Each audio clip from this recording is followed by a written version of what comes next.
I'm coming for all of you.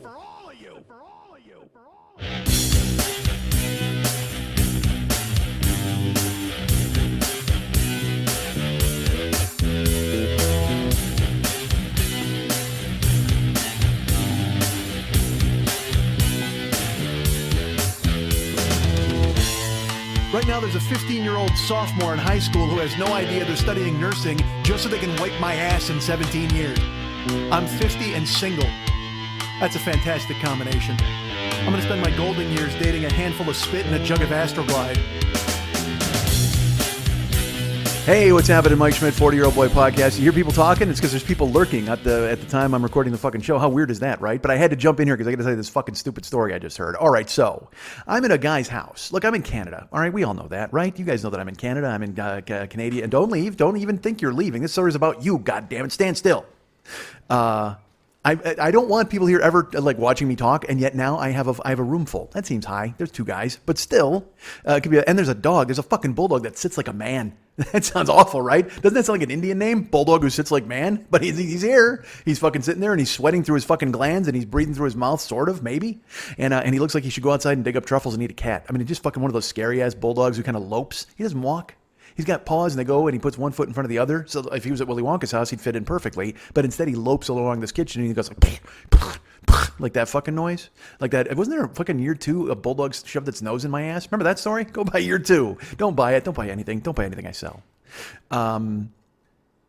See, now this is really weird because there were dudes here and they were talking and I started talking in the middle of their fucking show and now they think they have to sit here and not say a word. Because truthfully, I don't want them to fucking talk. I don't want them on the goddamn show. I don't want their voices. But part of the fucking payment for me coming to goddamn Canada was having people watch me do the show. Now that seems strange, right?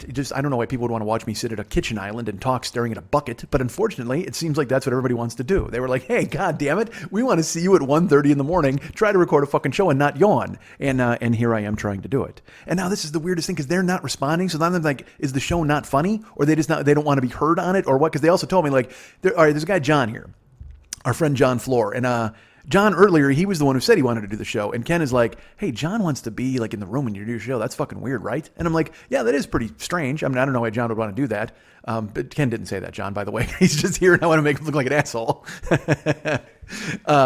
See, that's what I like to do. I pit them against one another. So eventually we'll have some sort of Thunderdome here in the house while I'm talking. It'll give me something to talk about, folks. A Canadian Thunderdome? Holy fuck, how great would that be? Winner gets Atlas the Bulldog. Not to keep in a fight. Like literally, you got to take him on in the next fucking Thunderdome battle. Or oh my God, hold on. This is Ken's house. So it's his Thunderdome. So he makes the own rules. He's got to put Atlas on his shoulders and go Master Blaster. That's what he's got to fucking do. He's got to come at you with a fucking bulldog shawl. Fucking bulldog shawl. Look how funny I am, folks. All right. So this is weird. So John is like, dude, I want to do the show. All right. Before we get into all that bullshit, let me tell you this.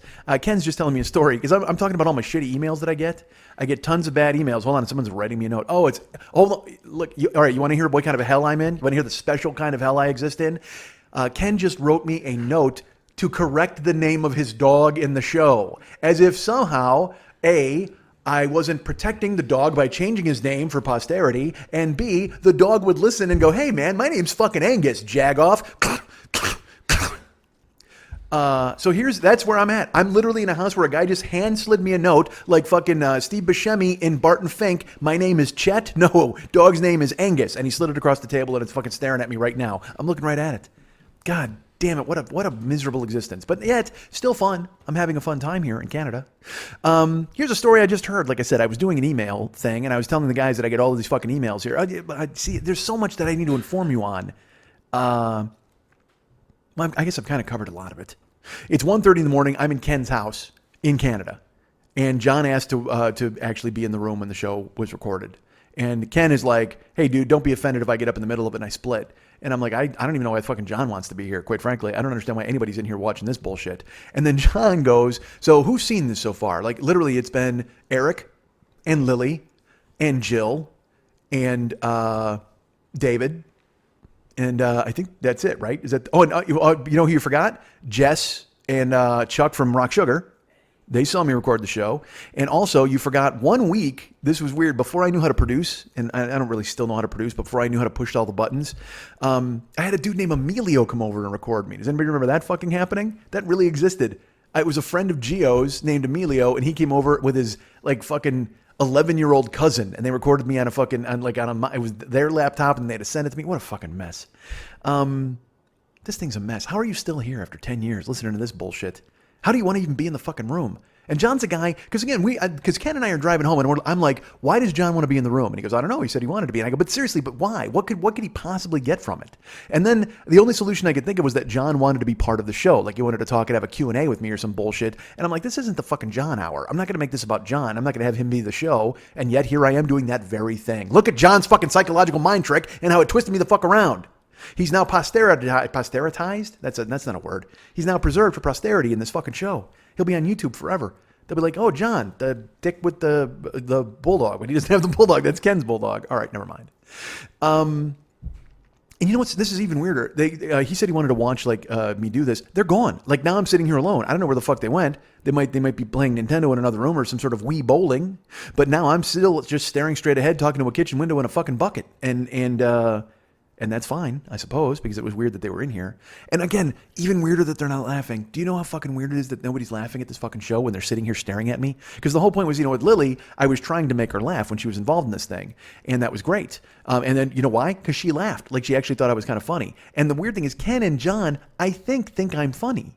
But yet I'm sitting here doing all of my funny stuff that I do. Look, folks, you know me. I got a bag of tricks. I pull it out. You know what I have here in Canada? I got a bucket of tricks. I got a bucket of tricks and a piece of paper that says Angus on it. That's how fucking hard of the mud you've fallen here. But then they sit here and they watch me in the room and they like Ken, he had his head in his hands like Brian Keith in Family Affair, just like, oh, why are you talking about me? Why are you in my house? Why is this even fucking existing? And John was just at the end of the fucking thing looking like the Asian dude from Conan who fucking teamed up with, not Conan, Conan. There's no Asian dude on Conan O'Brien. No, not at all. Somebody in the band maybe? No, but John looks like whoever he's got like one name, like Masao. Who's that actor? I don't even fucking know. But it was Sandahl Bergman and then Arnold Schwarzenegger in Conan the Barbarian, and they fought Thulsa Doom, who was played by James Earl Jones. And then he had Mako. There you go. That's it. So that's what John looked like. He's at the end of the fucking table looking like Mako. Or like fucking Endo from fucking Lethal Weapon.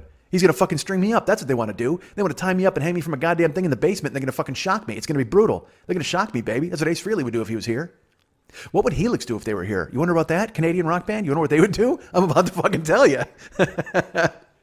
Ken said to me, as I was talking about my junky emails, Ken, all day long I've been giving anecdotes, and Ken's topping them because he's got a very interesting life as a police officer in Canada.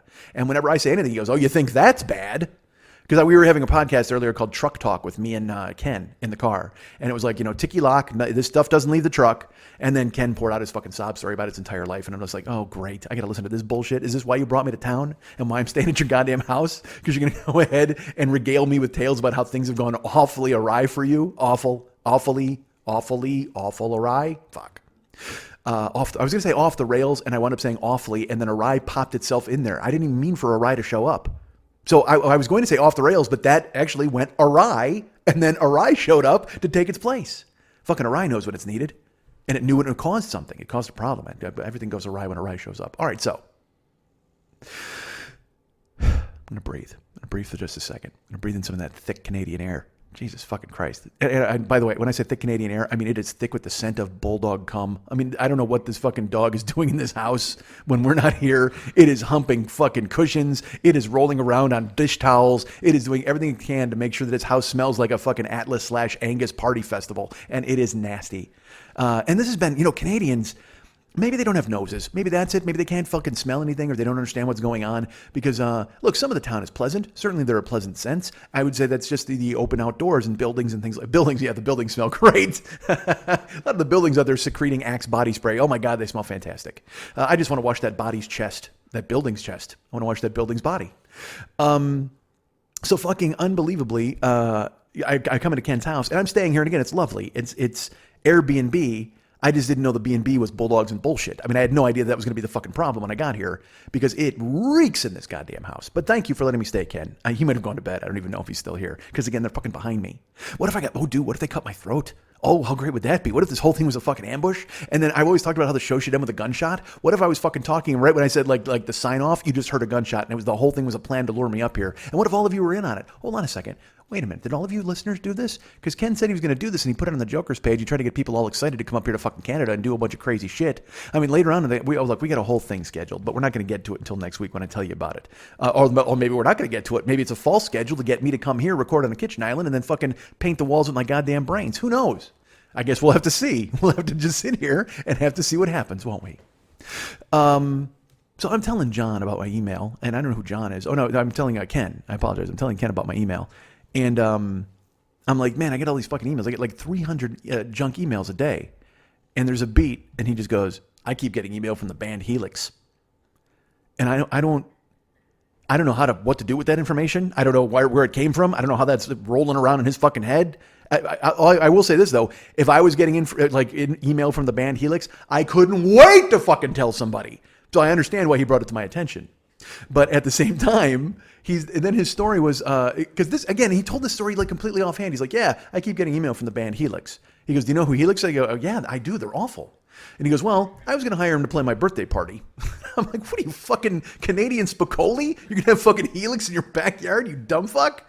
That seems strong. He's a good guy.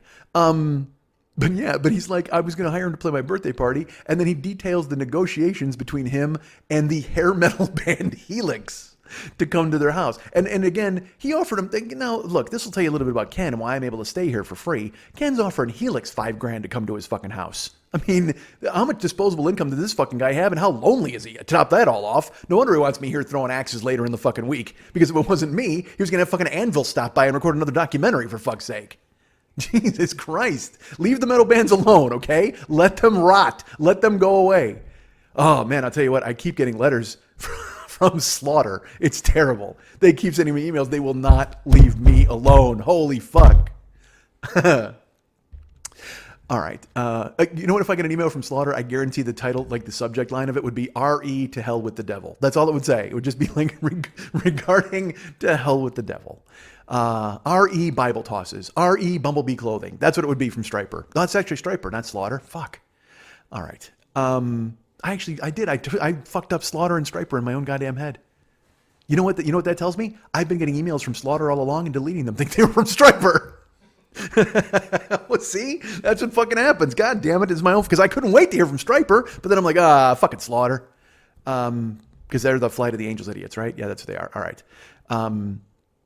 So John keeps getting letters from Helix because he wanted to give him $5,000 to play his birthday party, and then they came back with another offer. They're like, well, that's a good offer, and he's like, it's all the food you can eat, all the booze you can drink, and $5,000, and they're like, all right, well, here's our counter offer.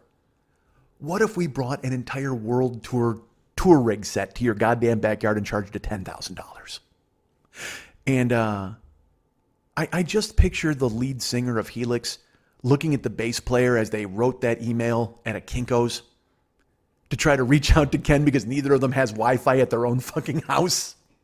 And they're just like, well, I mean, $5,000's a lot of money, dude. Well, yeah, it is, dude, but we're fucking Helix, man. All right, well, what do we ask for then? I don't know, like fucking $6,000? Come on, let's shoot for the fucking Helix moon, man. We're fucking Helix. All right, $10,000. Nice round number. I like it. Clack, clack, clack, clack, clack. I wish you would have paid them the $10,000, Kenn, if only to see what fucking stage setup they would have brought that would have justified the doubling in price that you fucking quoted them the first time. And then, so literally, they countered with the $10,000, and this was Kenn's quote. I told him to fuck right off. I'm like, all right. Well, good for you. So now you see, this is what you got on your record. You got you not only contacting Helix for no reason, but then telling them to fuck off. You've got two stories in one. You're chock full of Helix tales. All right. So I'm in Canada, as I may have mentioned, and the whole place reeks. It smells of bulldogs. And I will tell you this. All right, this is what I was getting at. Like I said, I come here, and the house is just a thick, acrid. It just smells like dog pheromone. It's brutal. But also the second most offensive smell I smelled today, because I went to dinner. Here's the thing. I went to dinner with the guys. And by say the guys, I mean, I'm talking about John and Kenn, who I've been talking about all show long. And they're like, dude, you were going to go to dinner. Well, I should start this from the jump, right? And tell you all about my day and how I fucking got here. God knows you want to hear about my day. Hey, I rode a plane. Whee! How interesting is that? Oh, fuck. You know what? I really overvalue myself. I'm not going to lie to you guys. I think a lot of myself and the things that I do, and I think that me telling you anything about them would make you go, oh my God, Mike rode on a plane. Whee! He's like a big boy. Well, fuck, I already started this, so I'm going to tell you. We went to dinner. I'll get to the dinner in a second, but I got to tell you this. We were joined by another listener of this show, a gentleman named Rick. Now, I don't know if Rick wants me to give his last name, just like I haven't given John's last name or Ken's last name, because again, we're trying to keep this all on the down low, folks. If you have social media, you know who these guys are because you go ahead and look it up. They're right there. Their mugshots are right there on Facebook. But Rick is a dude who's interacted with me in the past, and Rick is a guy who stepped up in the forefront and told me all about another guy who hates me, which was pretty cool. And Rick is a guy who's like, hey, man, I can't wait to meet you when you come to Canada. It's going to be fucking cool. And we've written back and forth, and he seems like a really good guy. And then we're sitting there in this restaurant waiting for him to arrive, and then he shows up and he walks in. And let's walk you through a Rick right now. Let's walk you through Rick. Rick looks like the kind of guy that if he was at a party in Ken's backyard and Helix showed up, he would have dumped his beer over the top of the keg and went, fuck Helix, man, I'm out of here. Because he looks like he likes more hardcore metal. He's got a beard that looks like it's made of like kind of carpet lint and bees. That's what it sort of looks like, just hanging off of his face. And it's gray. And it hides that, like in his, he's got all sorts of shit in his face. I mean, he's that dude. He's the dude you do not want to get behind at the metal detector. Because he'll forget for some reason that he has a gum piercing or some bullshit. Like literally he'll walk up and he'll rip everything out of his ears and the gearbox out of his fucking nose. And he'll take out the bull ring and whatever the fuck else. And then he'll take a step and then he'll beep and they'll go, what are you doing? Oh, you got anything else in there? Oh yeah, fuck. I totally forgot I got my uvula pierced. Let me cough that out right now. So Rick has got like a couple of fucking washers in his ear, and then he's got the fucking the septum ring, and then he's got a thing in his lip. And look, good for him. Be happy. Be a happy person. You work in a record store, you want to recreate high fidelity in your old age, feel free to do that. Run around with Jack Black and sing fucking old Motown songs, and I'm all for it. You got a fucking weird beard, and you got a crazy fast face full of metal. He literally looks like he tripped and fell in a tackle box face first. That's what he looked like. It looked like somehow he was fumbling around in the dark in a basement or a garage, and then he tripped over some fishing line because I don't know. Apparently, someone strings out fishing line. There's a booby trap in the garage. You know what? He does. He looked like he was trying to break into Macaulay Culkin's house in Home Alone. That's what he looks like. And what happened was he was sneaking around, tripped over the fishing line, and fell face first into a tackle box that Macaulay had set up for him. And now he's got a face full of metal and a fucking really bad attitude about it. And but he was a pleasant man. He was a lovely guy. Except for the fact that he apparently lives inside of a Marlboro cigarette, which is not good. I'm going to say that just for your own edification, you should move out of that cigarette and embrace fresh air. I don't know what he smoked or when he smoked or what representative of the Guinness Book of World Records came to witness his smoking, but holy fuck. I don't even think, you know what? He may not have even been a man. May have just been smoke and clothes. Because Jesus Christ, it was just nightmarish. And again, he's meeting us for dinner. You know, all your best people kill themselves after dinner, Rick. You could go ahead and just choke down a plate full of food before you go outside and destroy your lungs. But then he told us a story, and apparently, and look, I don't know, I don't want to give away too much of his personal information, but there's a reason he smokes, which again, by the way, that's just beautiful, right? When you think about it, he literally had a backstory, and he's like, well, here's the reason why I smoke. And I mean, unless the following sentence is, I'm stupid, there's no reason to say why you smoke. Spoken like the guy who eats 47 pounds of Hershey bars a fucking week, but still. I keep hitting this kitchen island. Eventually I'm going to break something here, and it's going to be bad because Kenn has a gun. He might have several guns because he's a cop, for fuck's sake. And we're staying out, like, he lives in the middle of nowhere, dude.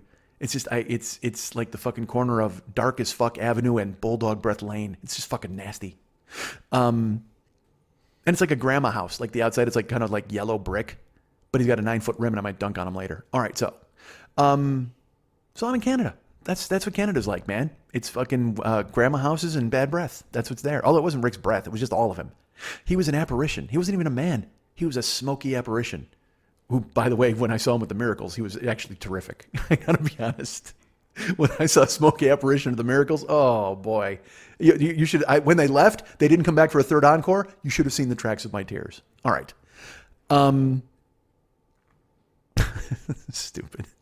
I like stupid. You know me. I'm a fan of stupid. So I came to Canada, and I flew here today, and I'm recording this show fucking late. Yeah, another reason I'm recording this is because fucking Dave is like, hey, man, I don't have to like late Wednesday to do the artwork.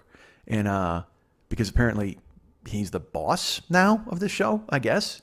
So good for him. But I said to him, I'm like, well, I understand that, but I'm in Canada now, and I have to live life, and I'll text you or whatever when I'm ready. And he's just like, all right, yeah, but I don't want to wait. Or no, actually he wrote yippee. That's what he wrote instead of yay. He decided to actually give me 4 extra letters. So he typed yippee, and then I wrote, here's the thing. When somebody writes you yippee as a text, what would you write back? Kaye, motherfucker, correct? Of course. But but here's the thing. I even gave him the joke because he said yippee, and I said kaye, expecting him to type back motherfucker. And I'm going to be like, look at us. We're a team. We're working together. 40-year-old boy industries, finishing each other's sentences, finishing each other's texts. It's fucking great. So he writes yippee, I write kaye, and then he sends me back a fucking gif of Yippee Yappy and Yahooey, the fucking Hanna-Barbera cartoon. Dude, head out of your ass, man. Type motherfucker and be done with it. We're a John McClane family. We're not a fucking sword-fighting bear family. I'm taking that back immediately. Forget what I just said. We are absolutely a sword-fighting bear family. Oh my God. How could you not be? Who denies that? That's even better than Bulldog Master Blaster. Oh, dude, how great would that fight be? Oh, we got to see Kenn with fucking Atlas on his fucking shoulders, and then maybe put Angus on Atlas's shoulders, and then they go and charge into battle against Yippee Yappy and Yahooey. 3 bears with swords against a guy with a bulldog on his shoulders? Fuck, man, dude, why am I not designing video games? How great would that be? I need you know what, who out there who's smart? Anybody who's smart? Anybody out there? Can you reach out to me and design an app for me? I want to, remember I did that fucking like dumb thing called Who Would Win in a Fight? And we had like Brock Lesnar against the city of Oakland. And I think we had my mom pregnant with me against Dave's mom pregnant with him. And whatever, we get a bunch of stupid fights. But like, dude, what about an app that would like, who would win in a fight? Because there's a thing now online where you can actually have like 500 ducks fight a dragon. And then for some reason the ducks win, which is fucking ridiculous. The dragon could sneeze and kill 500 ducks. There's no fucking way 500 ducks take down a dragon. Never. But if there was an app where you could actually generate sword fighting bears versus my friend Kenn with a bulldog on his shoulders. Oh, God damn it. I would be rich. See, I've come up with so many good ideas, and you guys let me down because you don't fucking back me up. All you do is bring me to town and smoke in my face. What the fuck, Rick? Yes, I blame you for not getting the apps done. It's you, Rick. Actually, I blame you because we tried to do the apps and we tried to code, but we couldn't because all the metal in your face skewed up our fucking magnets. Because you need magnets to code. Hi, I know a lot about computers. All right, so...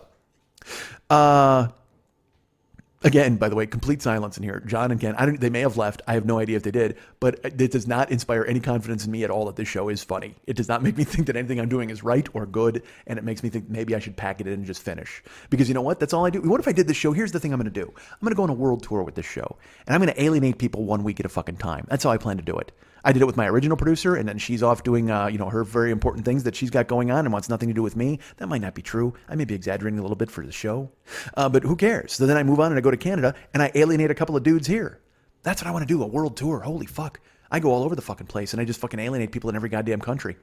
Who hates me in Guam? Write me a note. I'll just get deluged. What if my fucking email box? You think I get 300 junk emails? I'm gonna get 3,000 Guamians who write me a note. Just, we fucking hate you, dude. Come to our country. There's something for the app. Mike Schmidt against 300 Guamians. Fucking, I just storm into the country like Godzilla and have to fight them all off. Again, as I've always said, if you want to fight me in a group, come at me one at a time. Please, we've got to do this old school style. We got to go Batman, old school 1966. You can't gang up on me like 28 days later. You've got to come running at me one at a time because I think I can handle at least 15 of you one at a time. Certainly if you're in Guam, because what are you fucking people eating? Banana leaves and sadness? Fuck that. You got nothing going on. It's fucking Guam. You're not even us. You sound like the noise made when you step on a spider. Fuck your country. All right. That seems rude, right? I've got listeners there, don't I? Not anymore. I made myself laugh. Not anymore. Nope. They just they snapped off the one community radio they have there in Guam, and they went ahead and they started eating mussels right out of the shell. That's what they did. They're eating live lobsters like savages. That's what they are. They're all just, you know what? I think all of them right now are putting bones in their nose because they're the tribe of Rick. They want to be the tribe of Wellbanks. I gave his last name. Damn it. But come on, you knew who he was. Once I said a guy who smelled like smoke with a bunch of shit in his face, he went, oh my God, Rick Wellbanks was with Mike? Of course you did. That was the first thing you thought of. So, folks, if I mentioned I'm in Canada, there's a lot of syrup up here on a flag with a leaf on it. And I wind up doing this. I flew into town. First of all, there was 2020 yesterday. And I'm on a bit of a high. I'm not going to lie to you guys. I'm on a bit of a high because I thought yesterday was going to be the final 2020 of all time. And look, it may still be. But if it was, we went out fucking strong, man. Yesterday was I said strong man. We went out strong, man. I distracted my own self. I had momentum. Yesterday at 2020 on Monday at the joint at the fucking 3 Clubs on Vine and Santa Monica, it was an amazing show. I should probably wait to talk about it till later when I'm killing time during the fucking plug, but why not? I'm bringing it to you now. Our friend Hannah was going to do the show and she bailed on me. Listen to this fucking story. Hannah Michaels was the comedian who was going to be it. It was me, her, and Andy Wood. Now, I love Andy Wood. He's a great friend of mine. He ran the Bridgetown Comedy Festival, booked me up there. And then he was part of the Podfest for a year or two, I believe. Great guy. And a funny comedian, which is even better. So I asked Andy if he wanted to do it, and he's a strapping, good-looking guy, and I was jealous. And I'm like, I don't know if I want to have him in here, because usually when I do 2020, all the ladies want me. But now that he's showing up, forget that. I got no shot. And then Hannah Michaels was going to come in. Now, Hannah's been referred to me by several people that she's really funny. I went and checked out her Twitter. I went and checked out her Facebook. She was incredibly funny and very nice. And then when I wrote her and I asked her to do the show, she was gracious and she accepted and she wanted to do it and she was thrilled and everything was great. And then I started to read her jokes on Twitter and stuff, and I was like, she's really funny. And then Saturday, she wrote a joke and it said, I have never not taken a show in LA that I didn't regret it the day of the show. Which was a way of saying, I may have said that's a lot of double negatives, but she basically was saying, I've never said yes to a show that I didn't immediately regret the day of. And so I laughed. I was like, oh, that's kind of funny. And then, not even joking, the next day I get an email, ding, oh man, Mike, I got to be honest with you, deadlines are crushing me, because she's a writer. She writes for like 4 different publications. She's like, so I can't make it, but I have a substitute who can fill in for me if you want.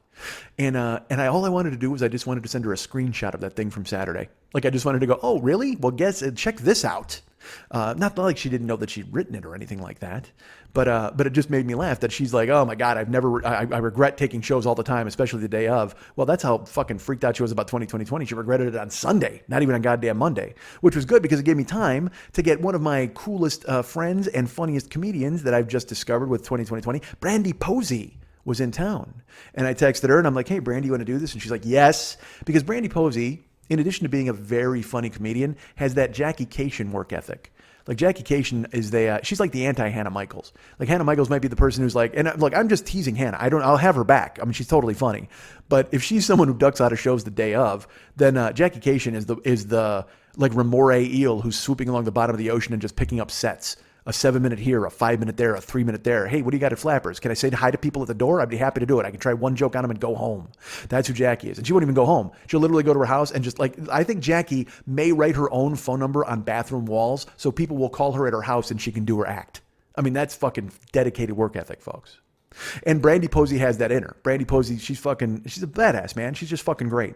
So last night I get there at the club and there's Lily and she was great. I said hi to her. She said hi to me. And then I wanted to go ahead and get set up for the show. And I was very worried about the amount of tickets sold because that was one of the reasons I was ducking out of 2020. Because, you know, some of you are very loyal and you come to the show all the time and you check it out. And that's great. I do appreciate it very much. But, you know, I'm trying to grow the audience. I'd like to get more people. I'd like to get other comedians involved where they could bring their own crowds, blah, blah, blah, all that nonsense. And a couple of the last shows, I had 2 people at a show. I had 3 people at a show. And that's, you know, it's kind of grim. So I wasn't sure if we were going to proceed and what we were going to do. So yesterday we only had 2 tickets sold, like going into the nighttime. And Lily's just like, yeah, this is probably, you know, not the best. I'm like, yeah, I understand. But then when I showed up, I knew our friend Erica was coming and she brought a couple of people. And then Lily said she had a friend coming. And then 2 other listeners, Don and Charlie, came out to the show. And so we had a nice little crowd. I think we had like 10 people there, which I know sounds fucking small. I get it. But in the room where we do it, it's a very intimate room. And if people are laughing, it doesn't matter if there's 10 or 10,000. That's actually a lie. If there were 10,000, very crowded in there. And I think the laughs would be a little louder. Laughs. I couldn't even say laughs. So Don and Charlie and Erica and Eric and Christian and Tom and Tuba and who else? Other people that were there. Oh, Gia came in. She's Andy's friend. So it was great. We had a nice little crowd. And then we started the show and I went up on stage and I got to be honest. Look, here's the thing. I'm lazy, I think is the word I'm looking for. So I don't go up on stage and do the things I'm supposed to do. I don't write. I don't have discipline. We've talked, look, we listen to this fucking show. You know what's up. You know, I can't be a disciplinarian. I can't be a guy like a Rick Wellbanks who wakes up in the morning and knows that he's going to smoke 150 cigarettes that day, no matter what happens. I can't have that kind of a list. I can't make myself do that. I can't be a Kenn who knows that no matter what happens, he's going to go out in the driveway, dunk 4 times, get in his truck, and then probably harass a minority because he's a police officer. I'm not that guy. I can't be a John who, gets in his truck and then talks about condition black and wonders about adrenaline dumps and then realizes that he's a minority and he's about to get hassled like Kenn. He has no idea that that's about to happen. So I can't be those fellas. I can't have that kind of discipline. But that's them. That's their life. And that's Canada, folks. Eh? Eh. That's a lot of hitting on the island. All right, so... by the way, that's what happened when Skipper attacked Gilligan for trying to rape Marianne. A lot of hitting on the island. I just did a Gilligan's Island reference. I don't think any of you know what it is. Seriously, I truly don't. I think about that sometimes where those will be my go-to references. Like when I'll talk about the Monkees or somebody, and I'm like, man, nobody knows who I'm talking about. Nobody out there has any fucking clue what Petticoat Junction was. And rightfully so. If you're out there and you're like, I like Petticoat Junction, kill yourself. Hang yourself with your fucking earbuds, because there's no reason you should know who Petticoat Junction is. Petticoat Junction. Although there were hot girls there. And there was Uncle Joe. He was moving kind of slow. That's right from the theme song. I'm an idiot. All right, so. Anyway. What the fuck was I talking about? Not Bulldogs. We covered that. Oh, 2020. So, yeah, last night. So we're going to do the show. And I go up on stage, and I have no discipline. I don't make myself stick to any, as witnessed by me just having to stop now and go, what the fuck was I talking about? I kind of had a general idea of what I wanted to talk about, but I wasn't sure I was going to be able to do it, and who knows. But I got on stage, and I also didn't want to do the thing that I do every month, because again, it's a lot of the same people coming. So like Erica and John and Tom and Tuba.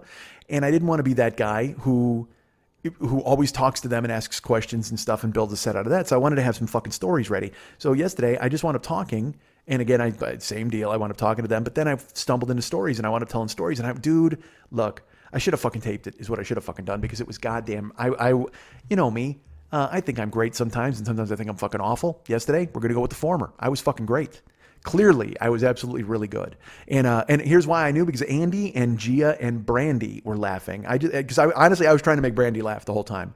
Andy's awesome, and he likes me, but I wanted to impress Brandy because Brandy's a working comic and a badass with a work ethic, and I really wanted her to think that I was funny. Because I've done this show with a lot of young people who kind of, I don't know if look, I'm just trying to prove myself to everybody in the fucking world over and over. And by that, I mean once a month in front of strangers, like 7 people. It's not like I'm going out and trying to do it in big fucking rooms, which I should, and I should actually have some discipline, because what the fuck. But anyway, I went up and I killed. And then I brought up our friend Andy Wood, and Andy Wood literally killed as well. He picked it up right where I was, and he talked, and he was very funny, and he did some stuff off the top of his head, and then he even told me beforehand, he's like, man, I love doing this set. I love this room. It was nice to hear somebody show up and really like it. As opposed to people just come in, do their fucking work, and then bail, because sometimes comedians can do that. They can just show up and go, well, whatever. But instead, man, he fucking showed up and he killed it. He was great. And then I brought up Brandy last, and Brandy fucking crushed it. She was just funny and truthful and honest and everything I wanted her to be. So she was great. Show ended, said goodbye to everybody, and I had to get home because I had to get the fucking plane. I was getting picked up for the airport at 4 o'clock in the morning because I had a 6 a.m. flight on Air Canada. So what did I do? Well, I went outside and I talked to Andy Wood and Brandy Posey in the street for an hour and a half because, I was having such a good fucking time. We wound up talking until 10 outside, maybe even 10:15, and then Andy finally pulled himself away. He and Gia split, but we talked comedy. We gossiped, we made each other laugh, we talked comedy, we talked rooms. I felt like a comic, and I didn't want it to end. So then when he splits, Brandy and I are talking, and then she and I wind up talking till like 11:45, man. It was fucking great. So I drive her to her car, I head home, and then I'm like, well, there's no point in going to bed now because I hadn't even packed or anything yet. So I went to the house, I fucking packed up, I got picked up, I think I got a half hour of sleep. I actually sat down in the chair and crashed. And then Erica picked me up at 4 a.m, went to the airport, and then I went, fucking Air Canada didn't give me TSA pre, which pissed me off, but I sleepwalked my way through the goddamn TSA thing. And I will tell you this, I learn how to travel, folks. Don't bring babies and shit. Just leave your babies at home, or leave them in a fucking pen. Isn't there a pen where you can like board your baby when you split and go out of town? Because I had fucking 18 strollers ahead of me at 4:30 in the morning. And I'm like, dude, these babies don't want to be out of the womb, let alone out of the fucking house, let alone in a stroller getting on a goddamn plane. But you're dragging them all over the fucking airport now. And then, you got to take your baby out and they got to do a stroller check. And then a baby's got to walk through the fucking air. You're literally giving your kid cancer. You do realize that. It's bad enough that you kill yourself when you go through that fucking machine. But when you walk through, again, he's got a soft spot in his head. Right? Immediately a tumor just leaps into his fucking skull from that machine. You do get that, correct? It couldn't be any worse if you put him through the fucking x-ray machine. Which you should do with babies, because that would quiet them the fuck up, right? Just hit them with a blast of radiation, let them shut up. Hi, I don't have kids. So So that happened, and I was behind 18 strollers, but I finally made my way through. I put my shoes on, I get to Air Canada, and my flight is completely full. And I sit down, and I knew I was going to just fucking wipe myself out and crash. So I sat down, and then all of a sudden, some hobbling granny comes down, and she's got like a fucking cane. Not a walker, but a cane. And she sits in my aisle. But she also didn't speak English, and it's like she didn't know numbers. So I was like, 23? And she just kind of made this blank face at me. I said, 23. You know who she kind of looked like? You know that meme Peppy the Frog? All right, she looked like Peppy, but with curly blonde hair and a cane. And then, sure enough, a guy came down and he's like, "Ma'am, I'm in A or whatever. Or no, C or no D, because I was an F." He's like, "I'm in D," and she just looks at me and goes, "Ma'am, I'm in D." And she then, instead of getting up and leaving, she moved over to sit next to me and jabbed me with her cane, which kind of pissed me off. I'm like, "Hey, Granny, Granny Peppy, what are you fucking jabbing me with the cane for?" But I was so fucking tired, I didn't even care. And then he wanted to put the seat rest down, like the fucking armrest, and she was like, yeah, she couldn't talk, so she's just like, rah, rah, rah, just fucking mumbling. Finally, he just put the armrest down. He ignored her, but luckily she didn't look at me because my armrest was up. So I went to sleep. I crashed out, and then I woke up at one point. Dude, she's on my shoulder, like her cane is underneath my feet, and she's leaned over on my goddamn shoulder. I'm like, oh, fucking Granny Peppy, getting a fucking nap on my goddamn bicep. Good for you. But I went right back to sleep. I didn't give a fuck. That's how tired I was because the fucking armrest is up anyway. And I was like, well, fuck, if I've got room, then that's fine. So I crashed out on the fucking plane, woke up, and I had to go through customs. And, look, you're not supposed to do things in customs because you just want to get through, correct? All right.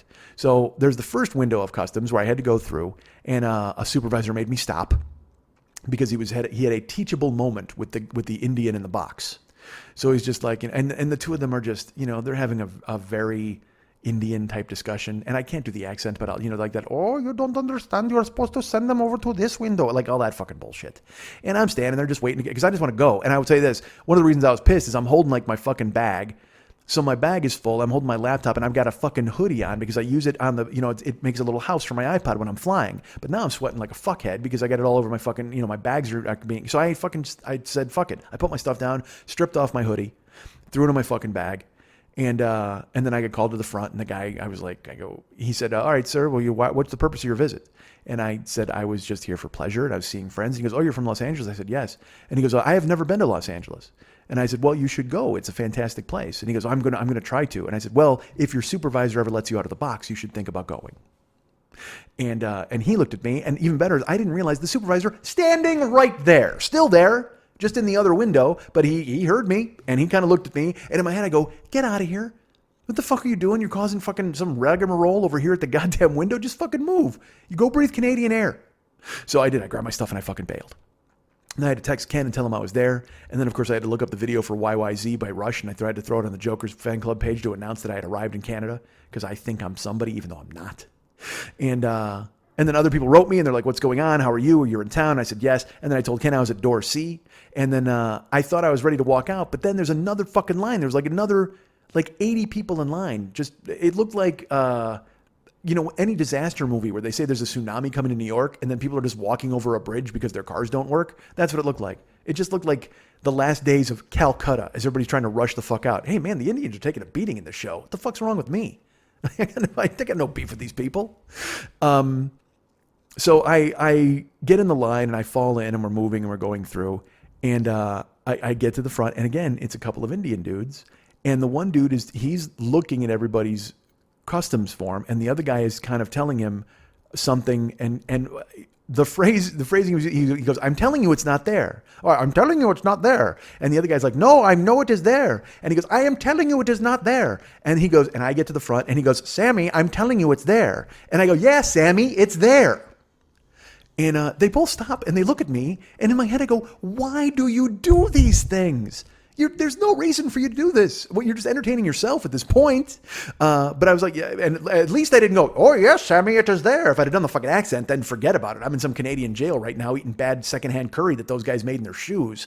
But now I was able to escape. Because again, in my head, I went, get the fuck out of here. Leave. Go. Don't be here. And I did. I sprinted out into the Canadian sunlight. And then Ken's like, hey, man, I'm going to be there soon. And I said, great. I said, what are you driving? He goes, big black boxy Ford Escape.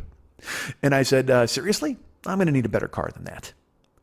And he said, oh, and he said something I probably shouldn't repeat because it's about his personal life. All right, so I won't do that. God damn it. See, I lead you guys down a path and then I can't even pay off the bit.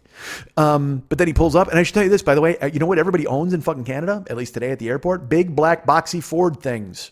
An F-150, a fucking, there's like 5 different black Fords show up, and I would like to take 2 steps up, 2 steps back. 2 steps up. It was just me and MC Scat Cat trying to get in every fucking black Ford boxy thing that drove up. But we had to because, opposites attract. So sure enough, then another one comes up and it stops and I can't see inside it because the windows are all tinted because I forgot, Kenn's a fucking cop. I just want to be recognized as he's on a stakeout. I don't know why I'm talking like this. I'm in his fucking house. And then sure enough, what happens is I go and he waves at me and I put my stuff in his car. And he was nice enough. He's like, I should tell you this. He wrote me and he's like, dude, tell me what you want at the house. Like anything you want, whatever you need, I'll find it. I go, look, I don't need that much stuff. He goes, what do you want? Do you want Propel? You want yogurt? Like, I don't know if I can find Chobani here or whatever. And I said to him, I go, look, and he's like, what kind of yogurt flavors do you want? And he was very specific. I said, all I need is bottled water, like regular water. I don't need Propel. That's fine. But I get, if you're going to get yogurt, I like Chobani. I like Faye. I like fruit flavors, not fucking chocolate chips and all that bullshit. And I go, and also, I probably shouldn't be sending this to you because it's just fucking stupid. And he's like, are you kidding me, man? This is your rider. And that actually kind of was cool. Like it made me feel like he cared, but also they viewed this as some sort of a tour stop, and it was like my rider, and it really kind of endeared me to him. And then I put my stuff in the car, and I go, hey man, do you have something to drink? And he goes, oh yeah. He goes, I just stopped and got 2 Gatorades and 2 Kind bars. I don't remember those being in my fucking rider. I got to be honest with you. I didn't mention Gatorade. I didn't mention electrolytes. I didn't mention Kind bars. I mean, I don't want any of that bullshit. But he goes, yeah, it's in the back seat. And I'm like, nah, I still have my fucking lukewarm water from LAX. I think I'll sip that for a while because I'm not going to go ahead and drink Ice Frost or fucking antifreeze or whatever the fuck Gatorade is put in a bottle these days. And I'm sure that seems selfish to you and weird, but I'm just not a Gatorade dude. And I mean, I would have drank it if I didn't have my own water, like if that was the only thing that they had because it was cold. Because normally that's what I drink. I drink cold. Hey, what do you got? You got cold? I'll take it. I don't want carbonated cold. I just want regular cold. But then Ken and I start driving, and then like that was when we debuted the first debut episode of Truck Talk with Mike and Ken. You know what? I'm going to give him top billing. That's Truck Talk with Ken and Mike. And he's telling me his woes, and I'm telling him my woes, and we're talking about things in our lives, and we're going and comparing notes about this and that and the other thing, and it was totally fun. And we're just about to get out of the airport, and he pulls over. He goes, oh, yeah, I forgot to tell you something. It's not a sad story. And I said, okay, well, just tell me what the fuck. And, I originally came out here, folks. And the whole reason this premise was built was because there was a show in Canada featuring a lot of the people from SCTV and Bob and Doug McKenzie reuniting. It was all of the stars of SCTV, the kids in the hall. It was going to be an amazing show. And Ken said, if you buy tickets to Canada, I will buy tickets to that show. And I said, dude, that's fucking amazing. And then Ken did not buy tickets to that show. And he had some ridiculous fucking story where every day I'd talk to him and he'd be like, hey man, I'm talking to him and it just seems like, and his voice would trail off like this weird vague thing. And by the way, that's really hard to do when you're texting because I never talked to the man in my life. But except for in 2012 when I was here, I went to a Blue Jays game with him. But what I'm saying is he was corresponding with me and telling me this stuff about the fucking tickets. And it was always some shady fucking story. He's like, yeah, I called this Second City, and I talked to a woman. I think it was a woman, but she put on a fake mustache and changed her voice. And then they said I might get tickets, but then someday I won't. And I got the vibe. I'm like, well, fuck, this shit isn't happening. And then part of me is like, did he even, like he made it, like the first day he might have gotten shut out. And then he was kind of freaked out about it because he had promised to fucking buy the tickets, and I already bought my plane ticket. So he then made up this elaborate fucking Hercule Poirot, fucking Inspector Clouseau ruse, so I wouldn't be upset. It's funny that I would even think that because Ken doesn't give a fuck if I'm upset. What the fuck does he care? You just tell me to fuck off. Who am I, Helix? So he's like, man, I'll tell you what, I'm going to do this. I'll take care of it, and I'll get the tickets. And then he just never did. And then last week he finally told me, look, they officially told me we're not getting tickets. And in my head, I actually thought I really. If I had bought Southwest flights both ways, I would have canceled the flights. Just because I would have been like, well, I should probably stay home and work. But then, as you know, I've decided that I want to do things. I've spent so much time just sitting in my house and obsessing over things that I can't control and wondering and worrying about how things are going to turn out. That when I went to U2, I was proud of myself. I worked very hard to go to U2. When Ahmad came to town, I was proud of myself. I worked very hard to make sure that I had those days covered. And we went out and we had amazing experiences. I'll tell you a lot more about Ahmad another time. But you heard last week's show. I mean, it was just a magical night. So I've decided that I just want to have experiences. Now, look, does that mean I'm living check to check? Does that mean that my bank account isn't exactly where it should be? It kind of does. Does that mean you should maybe subscribe to the Patreon page? It probably does. Because God knows that's what I need is for you guys to fund my adventures. How fucking shitty is that? But then I get to tell you about those adventures. Don't you want to live vicariously through me? Right now, there's our friend Dave Zawacki in Detroit. He's on a fucking assembly line. He's building like a Prius or some bullshit. And he's hearing me talk about this. And he's like, God damn, I wish I could have a lot of sushi. That's fucking great. I mean, right now we've got other people out there who listen to me at their jobs. Right now, Rick Wellbanks climbed into a hookah pipe and he's listening to this fucking show. He's getting himself just marinated with smoke. He went to Franklin Barbecue in Austin. He actually just climbed into a smoker for 12 hours. That's what that guy did. He's got the smokiest beard in the United States. He's actually at the Smoky Mountains right now, and the mountains are like, no, we're good. The mountains are holding their own mountain noses because Rick Wellbanks showed up. That's how smoky that motherfucker is. I continue to say his name. I just heard a weird noise. I don't know if you guys heard it behind me, but I think the dog is close. Like, I don't know if it was just like, it was lurking or just, because again, it lopes. Like I said, it just lopes all over the goddamn house. You know what it does? It actually Davy lopes. I think that dog just stole second. That fucking dog is Davy Lopes, baby. All right. Which is ironic because he walks a lot like Ron Say. He's got like a penguin gait. By year 3, I talked about Ron Say back then. All right. So I knew, God, how did I fucking spin off? Oh, experiences. So I want to do cool stuff, man. I just do. And it's neat and it's fun and it's something I like to do. So if I had Southwest tickets, I would have thought hard about canceling. I can't say for sure that I would have because I've been talking myself into doing things, going, you know what, dude, fuck this. You want to have experiences. You want to have fun. You want to go do things that are great. But I couldn't anyway because I bought an Air Canada flight. Like this flight today was Air Canada and I'm flying home on Southwest, which made no sense. It's not like I can cancel the flight home. What the fuck? Am I going to stay here and build a cigarette factory with fucking Wellbanks? That's not happening. So that guy's never going to listen to this fucking show again. He is so fucking done. He wants nothing to do with it. He's supposed to go to us with something on Thursday. And I mean, there's no way. You know, we're doing something with weapons on Thursday. I can't turn my back on Wellbanks. I'll get fucked. Wow, did you hear that car that drove by? Hey, we're in the middle of nowhere. Who the fuck's driving? That guy just killed somebody. That guy who just drove by, I guarantee you, if there's not a body in the trunk, there's a body in a ditch somewhere. So I had to go ahead and try to figure out exactly what I was going to do. And then I said, well, fuck it. Just go to Canada, have some fun experiences. So I told Rick, I didn't tell Rick. I told Ken. I said, man, I don't care. I'm coming, and we'll make it work. Because this trip wasn't about that show. That show just came about. I mean, the trip came about because of that show. But I was going to hang out with listeners. I was going to go out and fucking talk. I wanted to see Kenn because I haven't seen him in like 5 years. And John, these guys they're friends. As you all know, I consider you all friends, not just listeners, except fucking Wellbanks. But everybody else I'm really tight with all of you. But fucking the fact that John just can't control himself around a goddamn pack of butts. Jesus, dude, seriously. Take your Newports and your Parliaments and throw them into fucking into the lake. Although that might mean a different thing here in Canada. Don't throw your Parliament into the lake. Somebody's going to drown. You're going to wind up in jail. Do you have a Parliament? I don't know if you do. All right. So fucking I had told Ken, don't worry about it. And I meant it because I'm just going to come here and we'll have fucking fun. And so we get to the airport and he had an itinerary of shit that we were going to do. Like we were going, we're going to dinner. We're meeting people downtown. We're going to, I'll tell you a little bit more later about the things that we're going to do. And then he pulls over at the airport. He goes, hey, I got to tell you something. He goes, it's not a sad story. I said, great. He goes, well, you know that I've been chasing these fucking people about these tickets. And I was like, well, of course. I mean, you told me and it all fell through. And he goes, well, yes, it did until. And I said, what? And he said, today I get a call from Miranda, who works over there at the theater.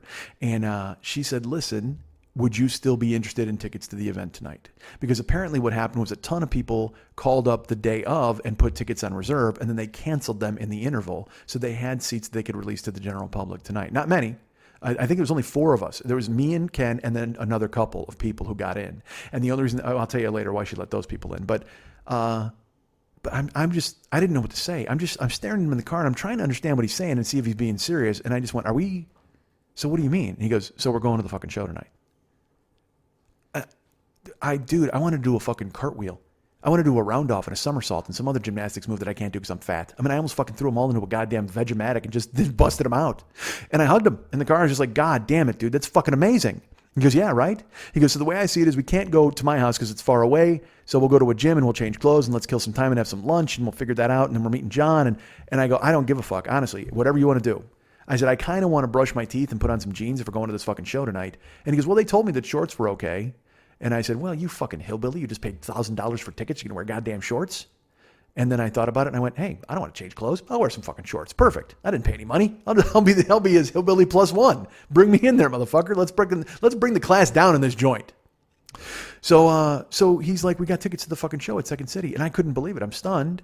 And then it was just kind of a blur. I mean, I'm still tired because I didn't sleep much on the fucking plane and we're not going to his place. So my stuff's still in the car, but he's like, well, let's go do this and let's go do that. So we were looking for a place to go. And now in my head, I'm like, well, fuck, if we're going to this show, you know, I'm going to probably take photos. And, I wanted to get a haircut because I should have gotten a haircut before I left Los Angeles. And I've also been in my hair's out of fucking control. You know what I mean? I grew it super long in the back. I mean, it was like, I had like 13 inches of hair back there. It was just like a long ass ponytail. And like when I didn't have it back in a ponytail, I liked it because it kind of had like that weird biker gang Sons of Anarchy vibe where it was like long and kind of in my eyes. But when I had it back in a ponytail, I was just like, oh man, who are you? The fucking erudite college professor who's trying to be cool with the kids? I mean, that's not fucking good. Literally, it looked like the kind of ponytail that a bully would close a dictionary on. I mean, I was just like, fuck, this is awful. And I hated it periodically from certain angles, but then sometimes I really liked it. But then I was like, well, let's get a haircut. He's like, where do you want to go? So I Googled barbershops. There just happened to be one close by called King's Landing. And we parked, we go walking in, and it was a fade shop.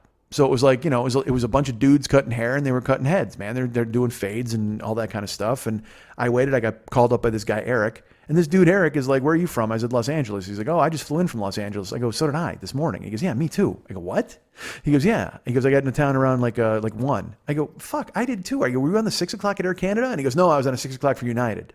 But it was just fucking weird that guy just spent 2 weeks or whatever in Vegas and LA. And then he winds up cutting my hair in Toronto. Bananas. And he's like, what do you want? I go, you know what, let's go zero guard all the way around. And so it was funny because I'm sitting there with Ken and I'm pulling up photos of like John Hamm and Baby Driver and Michael Pitt from Boardwalk Empire, not Broadway Empire, Boardwalk Empire. And I'm just going to show him to the guy and go, this is what I want. And what's so stupid though is everybody knows what an undercut is now. You know, it's not 10 years ago when nobody knew what it was when I first got it back. But I felt stupid, so I had to show it to him, and he looked at it, and he fucking took the choppers to my hair. He fucking cut it all the way around, and then he went up, and I cut off, it was about 8 inches of hair. And it was funny. I wanted to save it. Like I wanted to take a photo of it, but then they just threw it on the floor. And then you feel stupid going, hey, can I have my hair off the floor? That's some shit you'd say in a prison shower room. You know what I mean? Jesus Christ. Hey, do me a favor. Scoop up my hair and my teeth. I'm going to go back to my cell now if that's great. Or, you know, like if Tony Bennett tripped and fell down, that's expected him to say something like that. Hey, can somebody hand me my hair so I can get out of here? So I get there, I get my hair cut, and the woman was really nice, and Eric wasn't a woman, but the lady at the counter was. But I will tell you another reason why I decided to cut my hair to that extent. I've been thinking of doing it, and then in the coming weeks, I was actually thinking of doing it before I turn 50. I'm like, well, I'm going to go ahead and cut my hair off, and we'll see how that works. But I was waiting to do it until I turned 50, until I went to King's Landing, and a man's haircut was $27. And I said, I literally looked at Ken and I go, look, if I'm paying $27, they're cutting my fucking hair. I go, normally I just have them do the buzzer around the fucking edges, but no, they're going to cut my hair at this point and fucking shape it and all that nonsense. And so I had him do it. And it was great. I felt good. We walked out. I felt bad because Ken got a ticket. But I will tell you this, Ken deserves a ticket for the fucking horrible, shitty way he drives in this fucking country. That is a dude who, I told him, I don't even think you're tailgating. I think your car is just ass fucking the car in front of you. That's how it works. And I guess maybe because he's a cop, he's used to being up that close to read people's license plates and intimidate them. I can't figure it out. But everywhere we drove, he's laughing at people in traffic. Like he's gunning it around dudes and leaving them trapped behind trucks and like pointing at them and laughing and they're honking. And it was just like, you know what it was? It was like Mad Max meets Frogger. That's what it was like being in the fucking car with him in the city. He's just like, boink, boink, drunk, boink, boink, boink. He's just fucking moving and jumping and Googling and moving around. I don't know why he's Googling. That seems dangerous when you're in the car. I don't know why that word came out of my mouth. But even on the fucking freeway on the way to his house here, we're a foot away from the other car. I mean, I can actually see the perspiration beating up on the forehead of the person in front of us in their fucking rearview mirror. That's how close we were. And I said it to him. I've had guys point out to me that I'm driving crazy, and I resent it. So I didn't want to be that guy to Ken. But I had to. And I just went, we're going to die. I'm like, literally, what are you doing? Are you just hoping to just drive over him like fucking monster truck style? He goes, I drive like this. I go, yeah, but that's wrong. It's bad. That's what I'm telling you. And so I literally, I'm a baby. I closed my eyes for half the ride home. We're behind other cars, and I have my eyes closed. First I tried to put down my visor so I wouldn't see it. That didn't help. And then Ken, because he even knows the danger, he looks at me and he goes, well, I mean, wouldn't you rather see it coming? I'm like, no, I want to fly through space through the fucking windshield and know what happened. I said, believe me, I'm fully anticipating it happening. I don't want to watch it unfold. I'm just going to close my eyes and wait for it. It was like, it's like if Bobby Knight, when he was talking about rape, he was really talking about Ken driving on the freeway. If you smashing into somebody's inevitable, lay back and enjoy it. So I wind up going to get my haircut, and Ken gets a ticket. I felt bad about that because, again, he's fucking footing the bill for me being here, which is ridiculous. Shouldn't do something like that. But he actually paid. So he coughed up the grand for the tickets, dudes. He fucking paid $500 a piece for those fucking. What is with? This is awesome that I got. How many people am I going to meet who shell out $500 a head for me for things? This is great. $500 for the sushi, $500 for the sake, $500 for the fucking show tickets. Remember about 40 minutes ago when I was telling you to give to the Patreon page? How much do you hate me right now? All right, so we go there, we get the haircut, and then we're going to, I was in there a lot longer than I thought I would be. We get out of there, it's like 5:30, and we're meeting John for dinner. And John, like, Ken is like, I'm not a foodie, dude. And I can tell you this, I knew Ken wasn't a foodie because he was like, you want to get some lunch? And I was like, yeah. And he was literally going to stop at Panera Bread. Like, he's just like, hey, Panera's pretty good. And I wanted to go, you fucking huckster. What is wrong with you? I'm in Canada. I'm in fucking Canada. If it's like Panera bread, then I would eat there. If it was some sort of fancy Canadian version. If they put maple syrup on a salad, maybe I bust in there and I fucking do it. But I'm like, no, I'm not going to Panera bread in Canada, dude. So I had to Google for lunch. I was like trying to find a place to go, and I found the 38 best places to go on Eater LA or Eater Toronto. And I was reading places like there was the Black Hoof and the Stockyards. They had smoke ribs on Tuesday, like all these different places. And they're all pretty fucking pricey. But again, like I said, I'm not paying for this shit. What the fuck do I care? Let's go. It'd be fucking perfect. $3 signs? Ken's got that kind of dough. And Ken's just like, man, I hope I die in a car accident on the way over to the restaurant so I don't have to pay for this fucking lunch. But we wound up settling on a place. This is kind of funny, actually. I saw it on the list and I kind of passed right by it. But then when I went back and looked at it, it made sense because the place we were going to go, we started driving to a place and it turns out they were closed because they closed for lunch at 2. And like I said, by the way, I'm jumping back in the story. This all happened before our haircut. So I apologize. I'm telling things a little out of order here. But this was before my haircut. We went for lunch. And we wanted to go to a place called California Sandwiches. And which sounded, again, it sounded ominous to me. Like I just thought it was going to be like avocado and turkey BLTs and shit like that I could get at home. But instead, it was a fucking hardcore sandwich joint. Like they made fucking fried veal with like bell peppers and rapini, like broccoli rapini, dude, on a fucking homemade bun. Oh my God, was this food delicious. And I enjoyed lunch, and I was happy that I saw a mini option because I only had half the mini option, and I actually choked the other half of it down before I started recording this fucking show. But the best part was watching Ken flirt with these two girls who were at this table there. There was like a couple of tatted up chicks, and Ken put on the cop charm, and he's just like, hey, ladies, what's going on over there? And he's like, hey, how come you guys got your food before us? And in my head, like I was hoping he was kidding, but also I didn't know if it was like a cop play. Like he was going to be like, hey, how come you get your food before us? And they're going to be like, oh, I don't know, we're just prettier than you. And he would have been like, I said, why did you get your food? And he pulls out a gun. I mean, I have no idea how crazy this man is. But he was flirting with them and they were flirting back with him. So it was pretty cool. I just sat there silently and stared because, I mean, nobody wants to fucking talk to me. I just flew into town. You can see my eyes are all bleary. But we ate the sandwiches and we fucking hung out. And then we went to get my haircut. And then we had to go meet for dinner. And we've put John in charge of the food. That was the point. John is, because John says he's a foodie. Ken's not a foodie. And I trust John because John and I went to a place in Boston. It was a really good tapas place. We wound up getting sandwiches one day. They were sandwiches I wanted and John picked them up. John's come to see me in 5 different cities, I think. Cleveland, Boston, Toronto, and I think he was Minneapolis. I don't even fucking know. He as many shows as I've been, John's been there, and been gracious enough to take me to the airport or fucking come through with a lunch or whatever. And then when he came to LA, I got him Baby Blues. It was amazing. He's a good guy.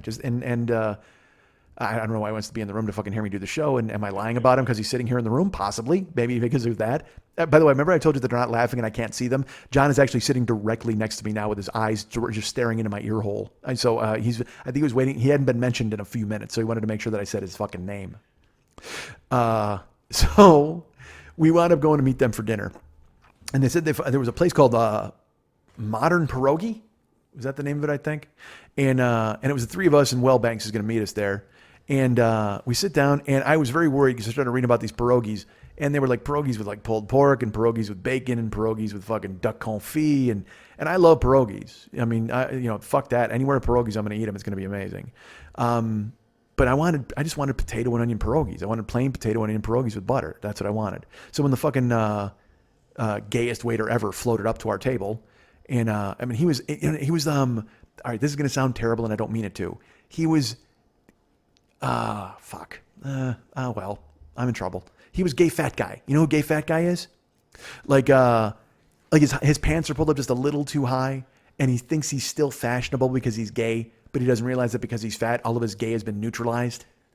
So he's still clearly gay, but he's also somewhat of a fat dude. So any sort of sex appeal he's had is gone, despite his harsh attempts at Justin Bieber hair. Like, it wasn't working for him.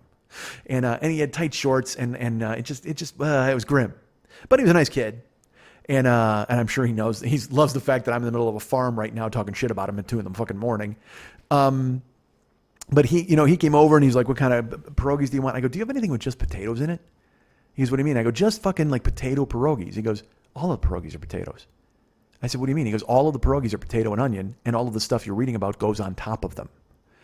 And it was a game changer because I was really worried there was going to be, because I mean, dude, if you say you got a pierogi and it's stuffed with pulled pork, no, you have a fucking empanada. That is not a goddamn pierogi. Trust me, I know the definition of pierogi. I'm fat. And so then they were like, he's like, "Do you want them boiled or do you want them fried? Because if you fry them, you get them crispy." And what I really wanted was I wanted them pan fried like wontons. So they're like a little crispy, but also there's some chew to the noodle. Because if you fry them up, man, it's just like eating a ping pong ball full of stuff. But everybody at the table clearly wanted crispy, so I had to acquiesce. But I said, "Please bring the classics as classics. I want those just boiled, but everything else can be crispy. I don't give a fuck." And everybody said, "Well, let's go half and half." And everybody said, "Yay!" And there was much rejoicing. And so then they brought the pierogies over, and then Rick Wellbanks, like I said, floated in on a cloud of cancer and sat down next to us. And then we started to eat before the carcinogens overwhelmed us.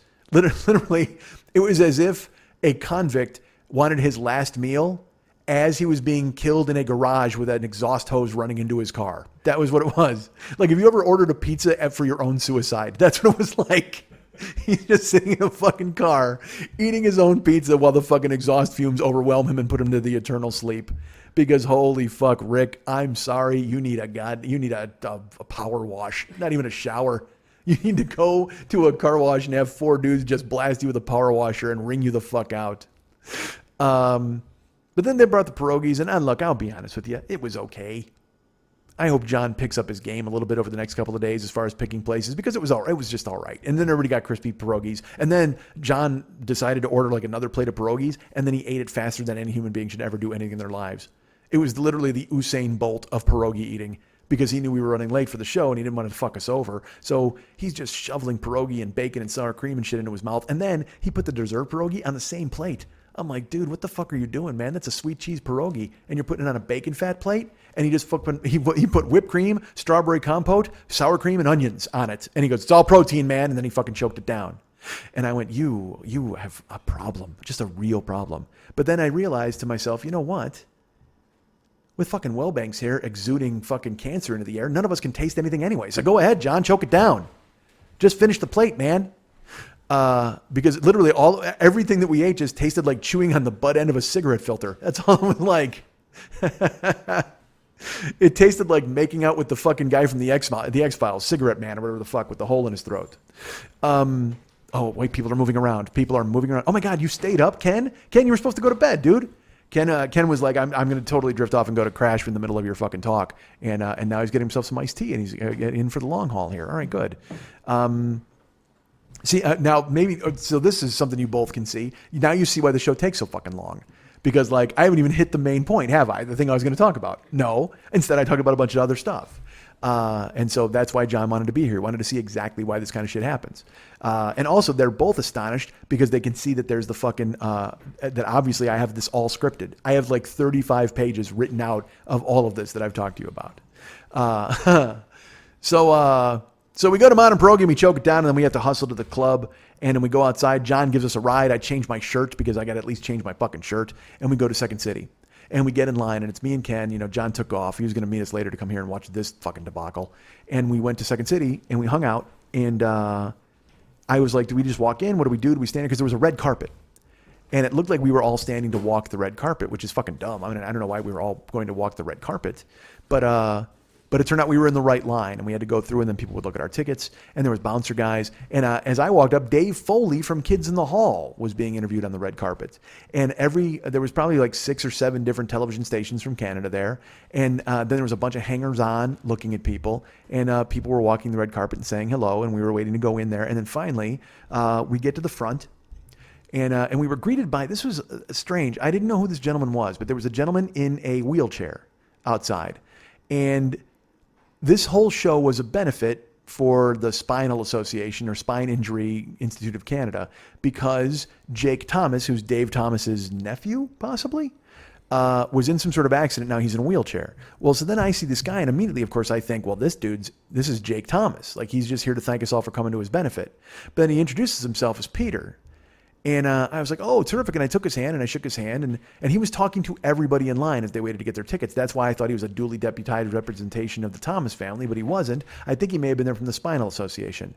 So I shook his hand, and he didn't have great use of his arms and hands. So his hand was still kind of, he couldn't unfold his fingers. So I took his hand and I gently shook it. And then I said, hey, is anybody giving you trouble out here? Because I mean, I didn't know what to say to the guy. I didn't want to go, hey, wheelie. You know what I mean? That just seems fucking rude. So instead, I'm like, hey, you can just walk. It's a loud floor, but that's okay. Just go ahead and walk, John. It was creaky. That floor is creaky. This floor is not. See, this can be you guys. If you want to bring me to your town, if you want to go ahead and buy me fucking shitty pierogies and smoke in my face, just pay for it, and I'll come to your town and do a fucking show at your kitchen island at 3 in the goddamn morning. So what I was saying to you a second ago was that I was greeting this guy in the wheelchair, and I shook his hand. It was a very mealy shake, but again, it's because he's got a fucking spinal injury. What the fuck do I want? But he was gentle, and he was a kind soul, and and then I teased him. I said, is everybody being nice to you? Because if they're not, just point them out. I'll take them out. I can be a bouncer if I have to be. And he was very friendly and nice. We got to the front. We presented our tickets, and it truly felt like we were Charlie Bucket going to Willy Wonka's fucking chocolate factory, because when he gave his name, and the woman goes, Ken Fairhall. Oh my God, yes, we've heard about you. We absolutely know about you. And they point at me, they're like, are you the friend? And I'm like, I am the friend. And she unfolds the paper, and it says Ken, and his fucking thing is blocked blue. Everybody else has got a certain, white thing, but he's got a fucking complete blue color. And it says, no seats assigned yet. Please take care of these men. It says it right there on the list. And so they give us these gold VIP passes, not VIP passes, but gold passes, and they bring us in. And I walked into Second City, Toronto. Now, I know it's not the official building. I know there was another one on Adelaide Street. But just to walk in and see the history on the walls, to see photos of the troupe from like 1975, to see like Dave Thomas in his younger days, and to see Mike Myers in his younger days, and all these, Catherine O'Hara, all these people on the wall. I mean, I took a few photos of stuff, but it felt, it was hard to take a bunch of photos because the lighting was really bad, but I did as much as I could. I walked around and took photos of the venue, and they brought us, and we sat all the way in the corner, but there was not a bad seat in the fucking house. I mean, there's probably only I would say there's about 400 people in this joint, and we sat up in we sat stage right up in the balcony, but we were, front row. We were right up at top because there was no back row. I mean, it's just one fucking row up top. And we sat down, and we sat with a very nice couple, Brent and Jody. And I guess and then all of a sudden they and Ken bust into Canada talk. Like, they just start with like, hey, I saw a goose once. You know what I mean? All that bullshit. I'm just sitting there. I'm like, look, I'm from Los Angeles. I'm big time. I don't need to listen to your horse shit. Hey, my cousin owns a toy store in Ashbagash. Oh, really? That's fucking fantastic. Oh my God. Hey, did you hear about what they're doing in Moose Jaw? No, I didn't. I would have, but instead I overdosed on opioids and I tried to kill myself because of you and your accent. I don't want to hear about it. But then Ken falls right into it. Oh yeah, I got a cabin over there at Lake Muskox. I'm like, oh fuck you two. Just ignore these idiots. But then I found out later that Ken wants to fuck the girl. And It's a joke. They might listen. Holy fuck, I forgot I gave them my name and I told them about the show. Oh, Jesus. I apologize. Hi, Jody. All right, so I'm sorry I'm teasing. You know I'm teasing. I warned them, don't listen. I told them I swear a lot. So it's a joke. But he said she had a pixie thing going on and she was kind of attractive. All right, so they're not going to listen. We're fine. They're so drunk they have no idea. Although a guy already texted me tonight to tell me, they asked me something. I'm sorry, Brent. I'm teasing. We're all having fun here. Remember? Comedians. Comedy. I forgot I told him about me. God damn it. All right, so thank God you live in the boonies, man. Oh, Christ. And good thing you're a cop. Although you could be like the dirty cop. Like, fucking, what if you went Harvey Keitel, bad lieutenant, and you pulled him over and you just jerked off in front of her while she's in the car. You made him sit there and wait. He's just fucking sitting there. Oh, dude, wait, at least don't expose my pixie wife to your nightstick. Oh, yeah. Open your mouth. All right. Hi, I'm glad you're listening. Remember, I said I was a comedian? You should have ignored me. All right, so we go and we sit down. We sit with Brett and Jody, and they're totally fucking cool. And they're drinking some wine. And again, like I said, they're having a lot of Canadian crosstalk. And then I grabbed my phone, and I had to delete a bunch of photos because I took photos, and it said my phone was full. So I had to fucking delete photos so I had room to take actual photos. Now, I would tell you this. There was no photos allowed of the performers. And I can tell you who did not listen to that, Jody. Jody decided that, you know what, my pixie haircut allows me the carte blanche to do whatever the fuck I want in this goddamn place. And she knew she had Cop with a Crush backing her up. I'm sorry. I probably wouldn't laugh at that if these guys weren't here. All right, so they tell us the show's about to start, and we see all these people. And I will tell you this, it was kind of a weird crowd, dude. I mean, it seemed like there was a lot of moneyed people there, but not like famous entertainer moneyed people. I don't know if these were people who grew up watching them, but there was a lot of Botox, a lot of severely pulled faces, and a lot of people in formal dress. But it was just interesting to see the crowd, man. And maybe it's a Canada thing. I don't know, but it looked like a lot of old money came out to this show. So we're sitting at the table, and our waiter comes over and brings us, some bottles of water and some wine, and Ken gets a beer. Here's my favorite part. This is one of my favorite parts of the night. He says to Ken, he goes, "Hey, you want anything to drink?" And Ken's like, "What kind of beer you got?" And literally, he says something like, "We got Abba Dabba IPA, we got Wilkins Wonder Wizard, ale, and we've got da da da." And Ken's like, "All right, well, I'll have the steamer ale." He goes, "We don't have steamer ale." He's like, "All right, well, then I'll have the Shinerbach." We don't have Shinerbach. Like, I just gave you 9 beer names, and they all sound like Harry Potter villains. How the fuck did you pass up and not listen to any of those? So he got the Draco Malfoy, and it wasn't bad, from what I understand. I'm not a beer guy, but he liked it. So he ordered his beer, and then they brought us our water, and then they had like sneaky snacks on the table, and then the lights went down, and there was no fanfare, no real introduction, and just Rick Moranis and Dave Thomas walk out of the back as Bob and Doug. They walk out in full costume. They never came out with they didn't betray it. They didn't come out and be like, "Hi, I'm Dave. Hi, I'm Rick. And by the way, we're Bob and Doug." No, they were fucking Bob and Doug. And to see them walk out and the fucking roar that happened when they hit the stage. And I will tell you this, people were shocked at first because there was no fanfare. There was no song. There was no music. There was no introduction. It's just 2 pros ambling out in parkas to start the goddamn show. So it got this huge pop, like this really big roar, but then people still were kind of subdued because they didn't get what was happening. And also, those characters are built on the premise of they don't know what they're going to say. So it clearly appeared to me like they didn't script anything for this segment. They just came out and decided they were going to riff, and they were going to vamp, and they were going to be silly. And that's what they did. Dave Thomas did the fucking theme, like, he did the theme, and everybody fucking clapped, and then they just started talking. And they started talking about beer, and they started talking about toques, and they started talking about it was a special night, and they were glad everybody was there. But then they just kept bringing it back to stupidity. They were Bob and Doug. And they said, "All right, well, just want to make sure you have a good time here at the show, eh? And we'll be back out later." And they split. The place goes crazy. And then there's a keyboard on stage. Now, I sort of knew some of the people who were going to be there, but I also was surprised by some. I did not know these other people were going to be there. And when the keyboard is on the stage, all of a sudden, Paul Schaefer walks out on stage. I had no idea Paul Schaefer was going to be there. By the way, I think the bulldog may have just given birth. I just heard a noise in here that I've never heard before in my life. Unless that maybe Ken. Maybe he's jerking off thinking about Jody. All right, so, yeah, all right, sorry. I'm sorry you listened, but Brent, we're still cool, right? So Paul Schaefer comes out, dude.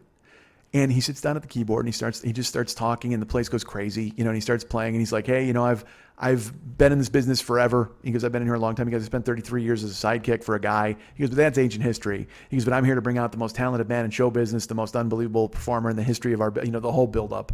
And then he says, Mr. Martin Short. And Short comes out. And the place goes crazy, and he gets a partial standing ovation and he walks out and he does the bowing and he plays the role of the look how fucking great I am guy, because that's his whole character.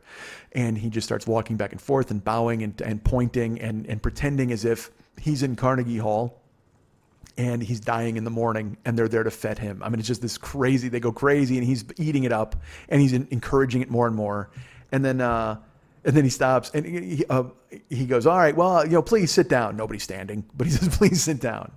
And then he does a monologue. Now, I will tell you this, too. Watching him work was astonishing because he's Martin Short. He's 67 years old, but he was still funny and hip and relevant and also with enough Vegas-y back and forth where you're just like, God damn, this guy still quick as fuck. And just fucking funny, just killing it. So he's going on and on. And he's doing the whole thing about, I'm the biggest star in the universe, and he's killing it with that, and people are laughing. And then he goes, but first of all, he goes, I must go ahead and throw it to my friend here, who I've known for many, many years. He was the musical director for the Blues Brothers. He is, and he's going to introduce Schaefer. And then he goes, and I'll tell you what, he is a talented musician, even if he does look like a half man, half baby carrot. Ladies and gentlemen, Paul Schaefer. And the place goes crazy. Dude, half man, half baby carrot. And the thing is, if you look, you went, yeah, he really does look like that kind of. And then you think that's the only one, but he goes, no, it's very difficult to succeed in this business, especially when you look like the world's hippest bowling pin. Look at this man. He is phenomenal. What a talent. The world's hippest bowling pin, ladies and gentlemen. And place goes crazy, and then Schaefer plays more music, and then Martin Short goes, it is very again, I tell you, we are glad that he has persevered. He has such a long career in this business, and that's not easy to do when you look like the maitre d' on a spaceship. The maitre d' on a spaceship might be the greatest burn ever, the greatest call, because he looked, because then you look at him again, you go, yeah, I could totally see that. He looks like the maitre d' on a fucking spaceship. But he blasts him with those. He does this monologue, and then he talks about how he got, he had his start in Canada and he's Second City. And then he mentions, when I was in the early 70s, I tried out because the musical theater was all about the holiest being ever and full frontal nudity. He goes, so in that year, I tried out for Jesus Christ Superstar and I didn't get it. And then I tried out for Hair and I didn't get it. However, I was able to try out for a different musical that was influenced by both.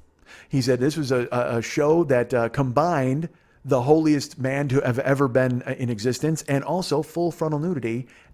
Please welcome, and I tried out for that, and unfortunately, I got it. And this musical was called Step Brother to Jesus.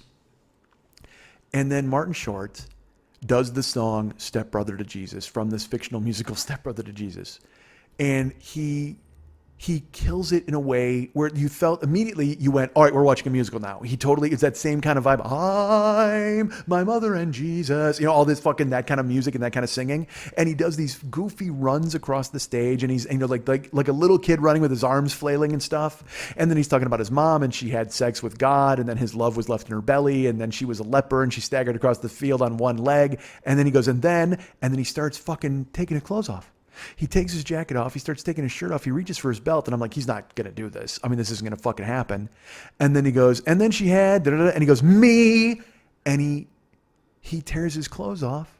He's wearing a fucking unitard that clings to everything. I mean, there is nothing. I now, Robin Williams would say, I know what religion Martin Short is. I mean, it's just like he's got his cock out. I mean, he's just wearing a unitard that's super tight. And in my head, I'm like, is that like a fake cock appendage that's attached to the unitard? And I'm like, no, there's no way. There's just no way. And he starts dancing and he does this stupid dance where he covers his cock with one hand and his ass with the other. And he does like a horse dance across the stage, singing the whole time, Step Brother to Jesus. I mean, It was a brilliant bit. I'm watching it in my head. I'm just like, Jesus Christ, this guy just came out and did fucking 14 minutes of killer. I mean, just fucking killer material. And then closes with this fake musical and then strips basically naked in front of a room full of people. The balls on a 67-year-old man, and fucking brilliantly talented and funny and just hysterical. Holy fuck. And I had tears in my eyes. I was laughing so fucking hard. Because again, Martin Short is a genius. And to be in the same room watching him be a genius, holy fuck, it was amazing. So he finishes the song and he fucking spreads his arms out in standing ovation. Then he walks up and he puts his foot up on the monitor. So then like basically his cock is just hanging in the face of a guy in the front row. And this is my favorite thing. He goes, a lot of you may have noticed what you would consider to be my shortcomings. And you know, people start laughing because people are averting their eyes. I mean, it's like fully, it's his cock. There's Martin Short's cock. And he goes, but don't pity me. Don't feel bad for me. I'm telling you right now, don't pity me. My rock bottom is still your wildest dream. And I mean, his character plays up the arrogance of that sentiment, but you knew in that moment, he actually probably meant it. Like there was no, and also it's fucking true. His rock bottom was the wildest dream of everybody in that fucking building. And it just had this huge, loud fucking noise. And then he goes, all right. He goes, I'm going to bring up our next performers. He goes, 2 young kids, fresh out, new to the business. And he says, please welcome from the kids in the hall, Dave Foley and Kevin McDonald. And then there's clapping. They set up a table and they come walking out. And he's still standing there in the unitard. And he walks up to the microphone and he looks at them and he goes, top that, motherfuckers. And he walks off. Just Martin Short with his cock in your face. Top that, motherfuckers. Just goes Jerry Lee Lewis right on you. So then Dave Foley and Kevin McDonald come out and they sit at a table. And immediately they start talking and I knew what it was. They do the fucking Citizen Kane sketch. Which is where Dave Foley mentions that he saw a movie and he can't remember the name of it. He starts describing it, that Orson Welles in it. It's about a sled with Rosebud. And Kevin McDonald keeps going, Citizen Kane, Citizen Kane, Citizen Kane. I can't do Kevin McDonald, but that thing where he keeps yelling over and over, and then he finally stabs Foley to death. Spoiler alert. But he goes, Citizen Kane, it's Citizen Kane. That fucking crazy Kevin McDonald yelling. Oh my God, it was fucking beautiful. So they do that sketch and they finish. Paul Schaefer comes back out. And again, we talked about it after the show, and I said to Kenn, I go, who do you think was the most famous person in this show? Who's the most famous person on the stage tonight? And he's like, you know what? I would say Martin Short, and I would say Dan Aykroyd. I said, I agree with half of that. I go, dude, Paul Schaefer. And he's like, he's a musician. I go, yeah, but dude, he's been famous since 1975. And before that, he was working on Broadway. He was in the original cast of Saturday Night Live. He fucking was the musical director for the Blues Brothers. He's in Spinal Tap. He was on Letterman for 33 fucking years. He has been a constant presence in my life since I was 8 years old. I mean, that's monstrous. Short didn't even show up on my radar until 81, I think, when he hits SCTV. But I mean, Schaefer's been around fucking forever. He comes out, and there's a reason. So I even said to Ken, and I felt, I didn't mean to Bigfoot him, but I said it in a show busy tone. I was just like, there's a reason this guy is the one in charge of bringing everybody out. Because he's the musical director, but also they know he can handle the verbiage, he can handle the fucking script, and he can bring everybody out and build them up with that schmoozy, unctuous fucking show business thing, but also play off them and be funny. Because he played off Short unbelievably well in the first. Because I should tell you this too: when Short comes out and he's playing the fucking role and he's doing the dance before he takes off the clothes, he looks and he goes, "Joanne," and there's a beat and everybody laughs, and Paul Schaefer looks up at him and he goes, "Joanne," and Paul Schaefer leans forward and just goes, "It's Paul." Martin goes, "Paul." Calls him Joanne twice. So gorgeous. But Paul Schaefer, perfect straight man, right there with it. It's Paul. Paul. So Schaefer comes out after Foley and McDonald, and he goes, you know what? I've been around. I've been on this show. I've been on that show. But I wrote a song once that actually became a hit, and I'm going to do it for you now, if you don't mind. Everybody claps, and he sang "It's Raining Men," which he wrote. Fucking ridiculous. But he on piano alone, he sings "It's Raining Men." And the crowd sings along. They actually know the fucking words. It was pretty funny. So he does "It's Raining Men" and kills it. And then he is going to bring somebody else up, but then it turns out he's wrong in the program. They have to come out and they have to, like Andrew Alexander, who owns Second City, had to come out and go, and he's like, oh, all right. So he goes, I have to tell a story now.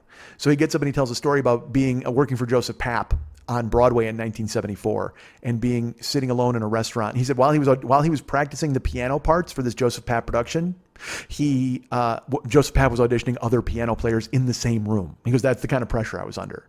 So then he left and he went to lunch at a place in the Bowery. He said, I'm alone, I'm eating my hamburger. And all of a sudden a song called Painted Ladies comes out on the jukebox, and it's my friend Ian Thomas.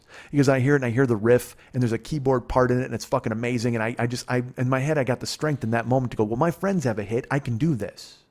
So he said, I always told Ian that I was going to play this keyboard part, and to play it for him one day would be amazing. So, you know what? Now's my chance. Please welcome Ian Thomas and Murray McLaughlin. Now, do I know who Ian Thomas and Murray McLaughlin are? No fucking clue. No idea. But apparently, Canada loves them. I think Ian Thomas is actually Dave Thomas's brother and possibly the father of Jake, who the benefit was for. That's what Kenn was trying to tell me, I think. I couldn't tell because he was busy staring at Jody. So he's like, I should probably drop that. Well, believe me, they stopped listening 20 minutes ago. They got no fucking idea what I'm going to say the rest of the way anyway. So Ian Thomas and Murray McLaughlin come out and do their song Painted Ladies, and Paul Schaefer plays on keyboard with it. And it finishes and people clap and they go crazy after they tell a little story. And again, everybody's very enthusiastic for everybody and loves them all. And then the weirdest fucking thing of the night happens, in my opinion. Paul Schaefer walks off, and Martin Short comes marching out of one side of the stage, and a very big guy comes marching out of the other side. I did not know who it was. He looked like John Panette meets Sean Cullen, if that can mean anything to you guys who know comedy. A fat John Panette, not like fucking, well, not now dead John Panette, but I mean like crazy fat buffet, you go now John Panette, mixed up with Sean Cullen, Canadian genius.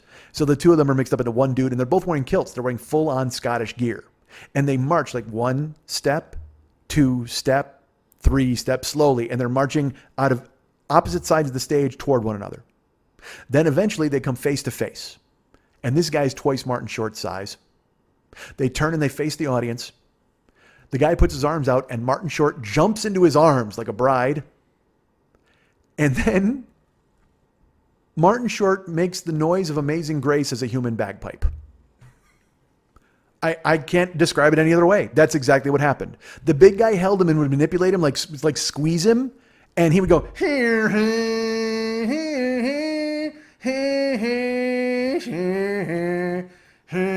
that's what the bit. That's the bit. They do Amazing Grace, the whole song. That's the bit. 2 dudes in Scottish uniforms, one big guy squeezing a little guy and him making bagpipe noises. That was it. The whole joke. He then puts Martin Short down, and then they leave the stage. 1 step, 1 step, 1 step to the opposite sides. They go back to their respective corners.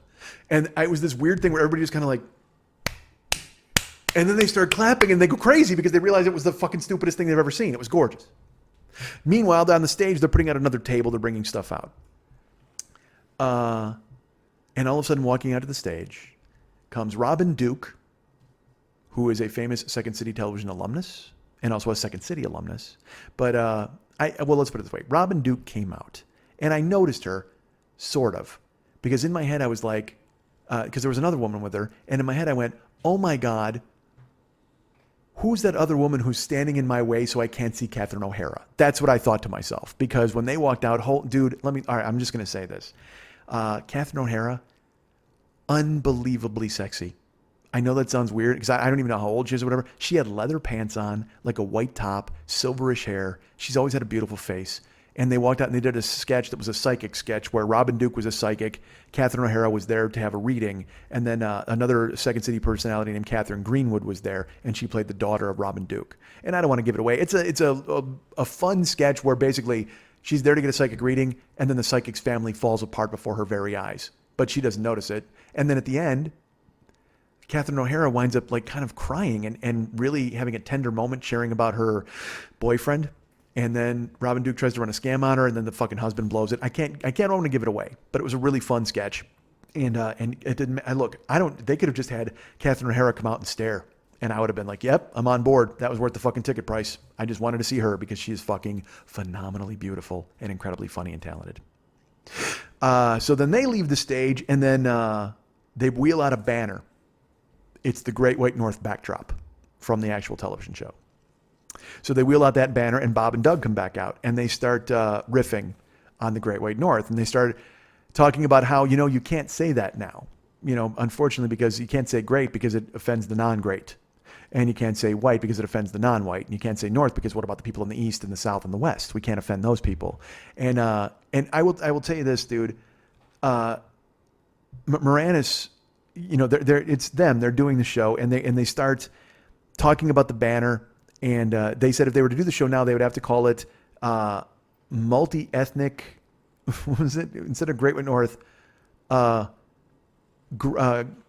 large multi-ethnic area. Like that would, instead of Great White North, that's they would have to call the show. So they bring the banner out, and then they mention that what they're going to do now is they're going to do a fucking celebrity auction. And they have an auctioneer that they want to come out and go ahead and help them auction off this particular prize that they have. So they bring out the auctioneer, and it's Dan Aykroyd. Now, I should tell you this. When they said they were bringing out an auctioneer, I immediately in my head went, this is going to be Dan Aykroyd. Because that's what Aykroyd does. He does fucking weird shit like that, and he's so good at it. He's just so good with language, and he's so good with playing that role. They bring him out, and he's an auctioneer, and what they're going to do is they auction off a guest appearance on the Great White North. So they roll the banner to the front, and they start taking bids from the audience, and this person is going to come up on stage and be interviewed with fucking Bob and Doug, and then get it filmed and have it given to them after the goddamn show.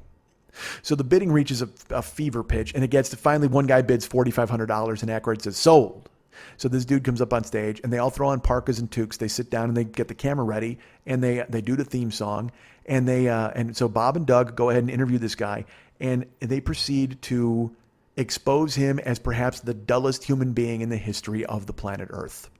He's literally one word answering them. He has no good things to say. And the only good thing about that is Moranis and Thomas are just, they're totally killing him over it. They're just like, boy, you're just full of energy, aren't you? Boy, you're full of pep. They're making fun of him. And I will tell you, it's in particular, dude, fucking Moranis, unbelievable. I don't know what he's been doing. I know he hasn't been doing show business or whatever the fuck. He acted like he had never stopped doing this character. It was like he's born to be dumb. It was so fucking amazing what he did. He would, parse and parcel the fucking guy, or part and parcel the guy, and everything he said, he would break it up, and he would fucking, he would meander. Like Dave Thomas isn't exactly the best improviser, it seems, but holy fuck, Moranis. He would just meander over these things about fucking Canada and buses and nonsense. I mean, it was just, and Texas, they were talking about Texas, and he started meandering about that, and holy God, dude, Moranis was the best. So they do that episode, and actually that was kind of a clunker, because they were good, but the guy was terrible. And I was up in the fucking balcony going, oh my God, how do you fucking blow this opportunity? I would have loved to be on fucking stage with those guys. And not to fucking steal the show, but just to laugh. You know what I mean? At least be funny and give them things to work with instead of one fucking word. So they finish, they cut him loose, and he bails. And then they auction off the Great White North banner, the one behind them, and that goes for $5,000. And then they actually autographed it. Aykroyd and the two guys autographed it, and then they went to intermission. So when they went to intermission, it's just me and I'm sitting there with Ken and fucking Jody and Brent take a powder, and I'm just like, this is fucking amazing. I cannot, like, I couldn't thank Ken enough. I hugged him. I think again at intermission, I'm just like, dude, come on, fuck. Intermission goes by. It's like 15 minutes. I actually took a walk around the venue again, and I started looking at old casts, and I started looking at people on the fucking wall, and it was fantastic to see all these people.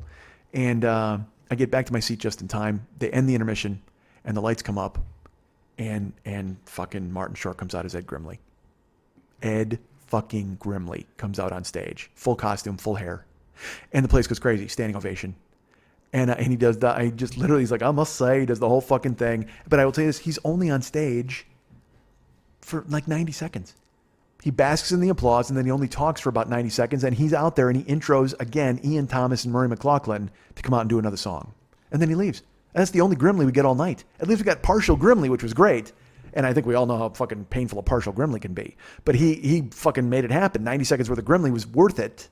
And then these guys come out and do a song called Down by the Henry Moore, which is that's a horrible Canadian shit. Literally, it's just like, a jaunty romp about going down to look at a dam. Get the fuck out of here.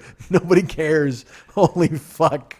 Literally, it's like one of those albums where it'd be like, on mandolin was this guy, and on fucking guitar was this guy, and on falling snow was the Lord. I mean, you and your Canadian bullshit can get fucking out of here. You're literally making bulldog sounds was a moose. That's the fucking album. album. It was just terrible. So down by the Henry Moore, it's some fucking building or some shit by the lake, and then they said, oh, you know, a lot of families have gone there and spent a lot of time, and this song's a boot to the Henry Moore. Shut the fuck up. So Short comes out when they're finished, and he says, all right, and he's Short again. He's in his suit, same his regular hair, and he says, all right. He goes, I am going to bring out now the ultimate lounge lizard. And I grab Kenn by the fucking shirt, and I go, Bobby Bittman, fucking Bobby Bittman, dude. And Jody looks at me, she goes, what? I go, Bobby Bittman. It's got to be fucking Bobby Bittman. And Martin Short goes, please welcome Buddy Cole.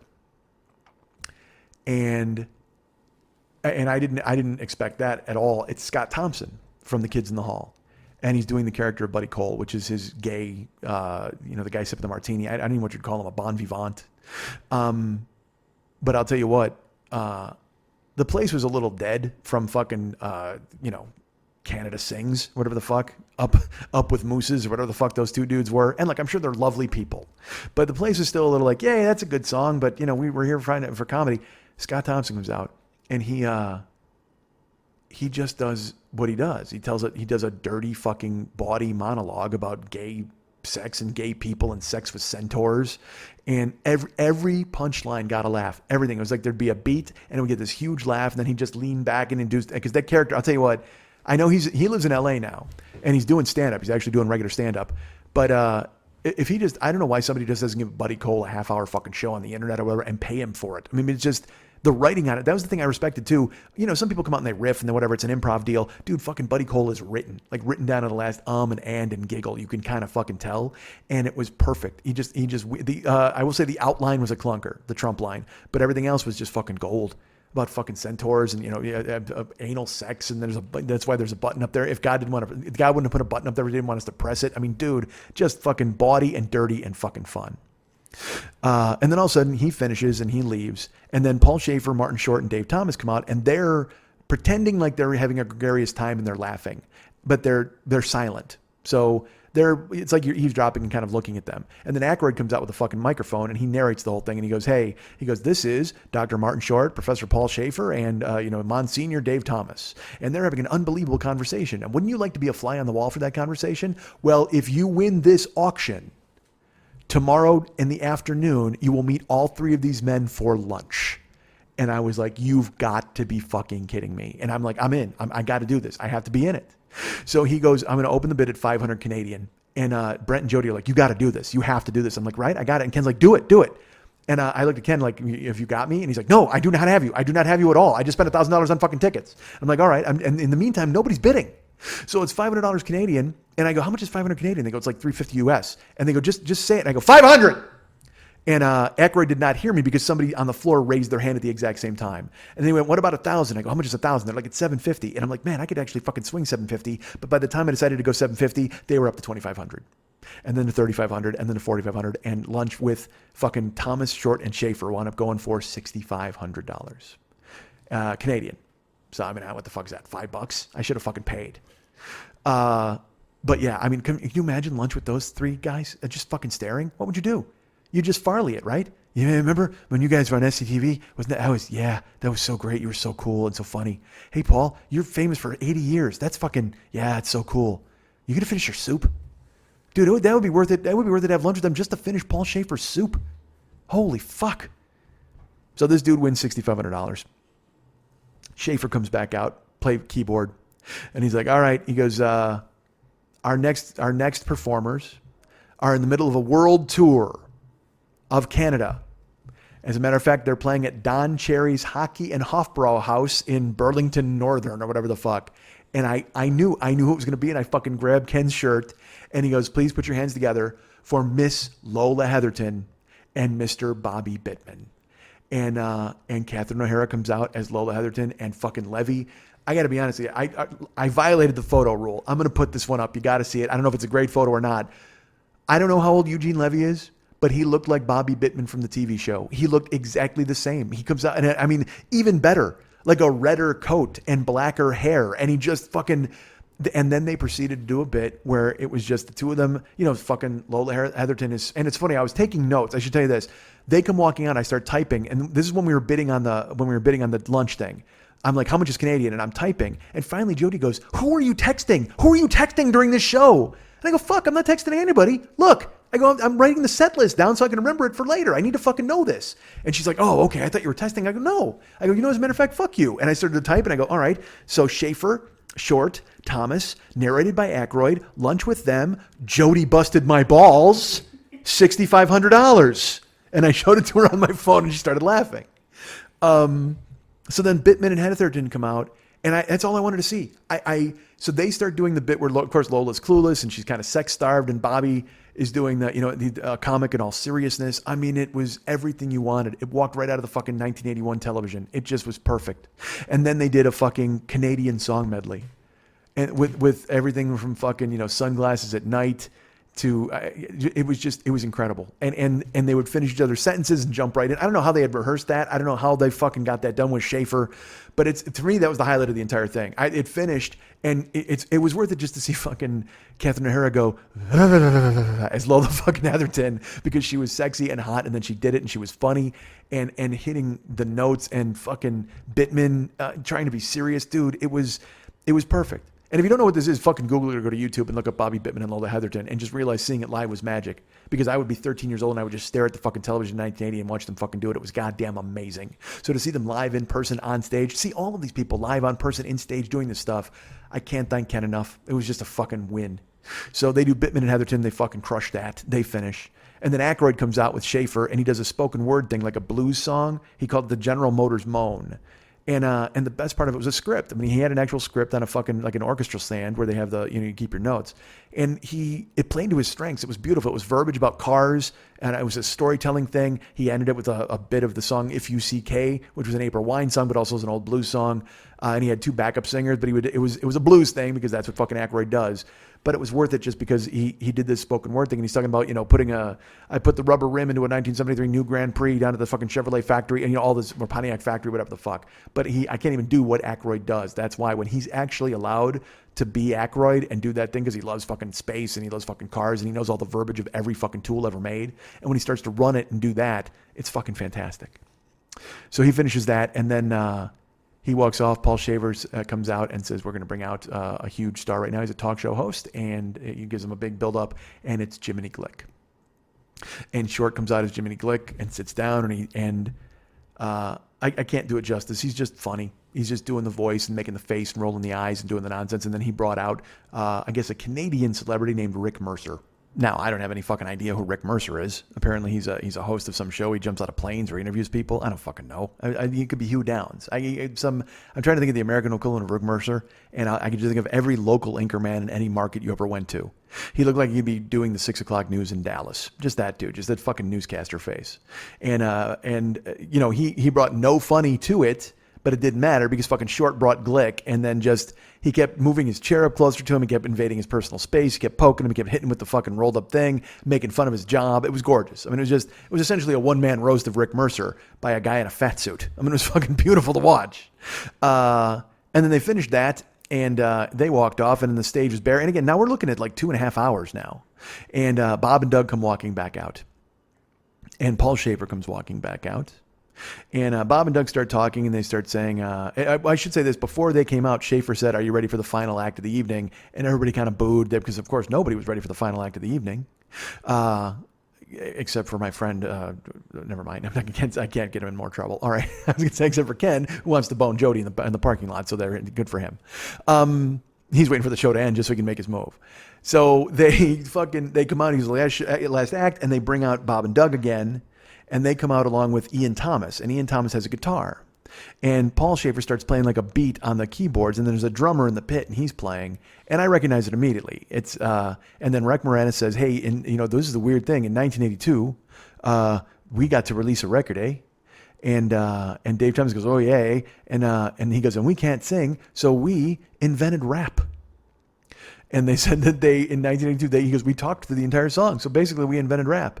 And then there's a beat, and all of a sudden you just hear, "Take off to the great wide," and fucking Geddy fucking Lee walks out from backstage. And the place goes crazy. It's fucking Moranis, and he's standing with Dave Thomas in their fucking parkas, and Geddy Lee starts singing Take Off. And because I have to be honest, I knew they were going to do Take Off. You could tell by the drum beat and stuff, but I thought Ian Thomas was going to take the Geddy Lee part because he's already sung a few times. He's got a guitar. He's already out there. But fuck that. Geddy Lee comes out and joins Moranis and Thomas on stage. Now, I will say this. It was a clusterfuck. Like, Geddy Lee wasn't mic'd properly, and they didn't even try to talk through it, and Geddy Lee just kept singing the chorus over and over and over, but it didn't matter. The magic of seeing Moranis and Thomas and Geddy fucking Lee on stage together was beautiful. And they finish the song, and then they say their goodnights. They thank everybody for coming. They bring everybody out for the cast photos, and I'm up top. I'm with Jody and Brent and me and Ken, and I took some photos, and then Brent's like, I go, man, I got to get down there, right? Shouldn't I go down there? Because they offered to do selfies. They said, hey, we'll take photos with VIPs. And because the VIPs all paid $2,500 a fucking seat. So they're downstairs in the pit. And I go, man, I got to sneak down there. And here's the best part. Brent, I don't know Brent at all. I got no fucking clue who Brent is. But I go, man, I should sneak down there. Brent goes, fuck yeah, you got to go. And Jody's like, go. And they're like, just go, just do it. Just take your pass off and go. So I go downstairs, and I'm going to try to sneak on stage and get a photo with these guys. So, and look, I don't know anything about sneaking into the Super Bowl and any of this bullshit. And also, I'm 6'2", 320 pounds. I mean, I'm not exactly going to fucking hide. The only good thing I got going for me is I look like a bouncer or security, and that means I could possibly make my way to the stage without being molested by anyone. They could just go ahead and, oh, well, that guy obviously works here. So I walked down the couple flights of stairs, and I went to go into the showroom, and people were walking in and out. People had like VIP passes, and I go to walk, and dude, there's this tiny little fucking ginger chick who she literally grabs my arm. And she worked there. She's bouncing, but she's tiny. She's like 5 feet tall. She grabs me by the arm. She goes, you can't go in there, sir. And I go, I wasn't going in there. I'm just standing here. She goes, oh, okay. I go, no, I'm not that guy. Even though I was about to be that guy until fucking crazy ginger detective shows up and fucking tackles me. Jesus Christ. She might as well, literally, she was so small she could have climbed in my ear and then walked across my brain and out the other ear, like that fucking night gallery with the goddamn earwig or whatever the fuck it was. I mean, it like totally immobilized me because she was shrimpy. But I stood there and I was like, all right, well, I'm not going anywhere. I'm fine. We're good. But I'm eyeing it jealously. I wanted to try to sneak into the room. And all of a sudden, out of nowhere, comes Brent rumbling down the stairs. Not rumbling. He comes down the stairs and he looks and he literally, it was the smoothest move I've ever seen. I gotta be honest, especially for a drunk dude in a cable knit sweater. He fucking turned left in front of her and gave her his back. So she didn't see that around his neck was a non-VIP pass. And he put his hand on my shoulder as he inched by. He goes, oh, you couldn't get in? No problem, buddy. I'll try to get you in there. And he just walks in. He goes into the fucking showroom. She doesn't grab him. She's still staring at me. Because again, I guess I'm suspicious and big. But he just floats in like he fucking belongs there. And he's in the showroom. I'm watching him. And then he comes out to get me. And I'm standing there. And he goes, come on, man. I want you to meet Jake. Now, they were friends. Like Jody and Brent were friends with Jake Thomas, who the benefit was for. But I didn't know how good of friends they were. Like Jody said she went to school with him and they wanted to say hi to him. But then he's like, I want you to meet Jake. But then I walk into the showroom and I go, dude, this is going to be weird meeting Jake. He goes, I don't want you to meet fucking Jake. I just wanted to get in the showroom. And I'm like, Brent, well, you're the mastermind of this entire fucking thing. I'm glad Brent didn't want to kill Martin Short because he'd be dead right now. But we went in and we meandered down on the floor and I could not, I will tell you this. I got all the way to the stage. And I think I have a couple of decent photos on the stage, but it's people posing with them. But I couldn't get on stage because that's where they had 4 people doing the hard work, where they had the iPads and they were checking actual VIP passes and names against tickets sold. And they weren't letting people on stage to take the pictures because, Dave Thomas even announced, he's like, look, we got a party at Gretzky's after this. And so we're going to do about 20 minutes of pictures with you guys. But we will tell you this. We want to get to Gretzky's as fast as possible. So if you guys could stop taking pictures, well, that'd be fucking fantastic. And then we'll take more pictures over at Gretzky's. That's even better. But like Martin Short is out there taking photos and fucking Geddy Lee. Everybody's just out there posing and shaking hands. And, it was an extremely, I will tell you this, it was an extremely Canadian night. It was very polite. Everybody was Canadian. Everybody got every Canadian reference and every joke. And it was beautiful. And at one point, a loon flew in, a beautiful loon. It wasn't really a loon, and it didn't really fly in, and it wasn't beautiful. I lied 3 times to you right there. What the fuck's wrong with me? You know what? You know who I am? You guys are Jesus. I came in and I just lied to you 3 times. Because isn't that the thing? He's like, one of you will betray me 3 times tonight. I just did. There was no beautiful, no loon, and no flew into the fucking building. Take that. You know who brings that to the table? Fucking stepbrother to Jesus. He lies to you 3 fucking times right there. But then we waited and we hung out and we said goodbye to Jody and Brent and then we bailed. And then there's another thing is fucking Brent took a photo of me. I'm being all silly to them, but they were fucking fantastic. He took a selfie of me with them in the background. He took other photos of us earlier. And it was just a really fantastic time. One that I did not expect. I thought I was just coming here to hang out. And for Kenn for him to invite me in the first fucking place was ridiculous and amazing and totally fun. And I'm glad I got over my old man thing of going, well, I shouldn't go. Well, maybe I'll go. Maybe I should. No, fuck you. Go. Always go. These are lessons for you guys. Always go. So for Kenn to tell me that he was able to get the tickets the day of that I arrive here, what a fucking miracle. What a home run. And it doesn't happen if I'm not in the building. It doesn't happen if I'm not in the country, for fuck's sake. But always go. If you ever talk yourself out of doing something you didn't want to, that you wanted to do, don't. There's a listener to this show named Heidi Miller. She's a good friend of mine. And I was talking to her 2 months ago. And, she has 2 incredibly talented daughters. They are in marching band and they travel. They do a lot of parades. And, her husband, Chris, is a great guy. And Heidi was saying, well, the girls have a lot of trips coming up and they're going on the trips and we're going on the trips. And so I've got to sacrifice some stuff that I wanted to do. And I said, like, what? She said, well, and I should tell you this. We've talked about Heidi once before. When I did my show in Indianapolis, I stayed at Heidi's house. She's the one with the tanning bed in her bedroom. Okay. So she's my good friend, but holy fuck. Are you serious? The only thing worse than that is if you put Rick Wellbanks in it and turned it on because you'd get cancer 4 times as fucking fast. So I slept in the room with the tanning bed, whatever. She's the best. She's the one who went and bought me White Castle, and then I didn't want them because they were frozen. They weren't the ones from the restaurant. What a jagoff I am. How is she still my friend? But she talked to me, and she's like, so I remember she's a huge Jimmy Buffett fan. And I had teased her about it because Jimmy Buffett to me, fuck all that. I mean, honestly, you should shoot him. Seriously, I'm just going to advocate this. Murder Jimmy Buffett. Shoot him in the head because he won't die. Literally, you'll shoot him in the head. And it'll be like the Terminator. Remember in Terminator 2 when the T-1000 got shot and it just had that hole and it filled itself? Literally, if you shoot him, it'll just a bunch of margarita mix will shoot out the back of his head and then the hole will close. He's so fucking pickled at this goddamn point. The only way you're going to stop that guy is if you strew flop tops. God damn it, I couldn't even say it. I was going to throw flop tops all over the ground and he steps on one. Then you got him. That'll take down a Buffett. But she had told me, she's like, well, Jimmy Buffett's going to be at Wrigley Field this summer and I want to go, but I think I'm probably not going to go. I said, why? She said, well, because the girls and the trips and the parade and we got to do this and I'm going to be going with it. And I go, stop. I go, you'll always find money for that stuff. You'll always make it happen. You will always get the girls taken care of. You know that. They know that. They're going away to college. Everything's going to be taken care of. You can't deny yourself this. I go, as much as I hate Buffett and Wrigley Field, you want to do this. She's like, yeah, I don't know. It doesn't seem to make sense. And I go, go. You have to go. And I said the thing that I've always said. Money comes and goes, but memories last forever. You can't pass this up. As shitty as I think Buffett at Wrigley Field would be, she had to go. And then last week, I get a text from her.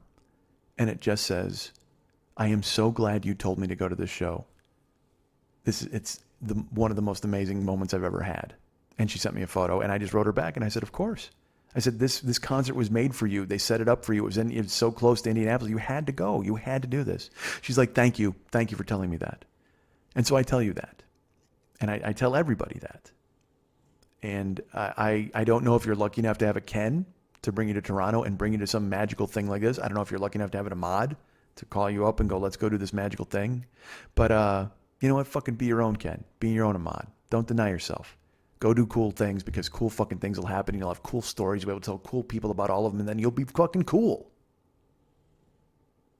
You guys can get me at mike@MikeSchmidtComedy.com.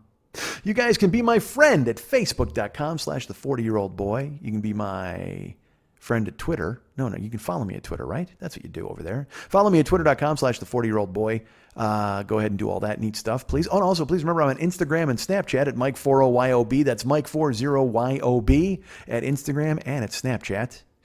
Look for all the Canadian stuff I'm going to be posting in the next few days if I'm not stupid and lazy. I'm none of those things. I don't want to fucking run myself down. I'll do those. I'll post some stuff. I promise. Although I said that last week and I still haven't posted the photo of the fucking chef and Ricky Huntley. I will do that. I know. Because I was going to put it on Patreon and I'm like, well, there's more people on Facebook, but the Patreon people pay. Fuck, I got to solve my own brain.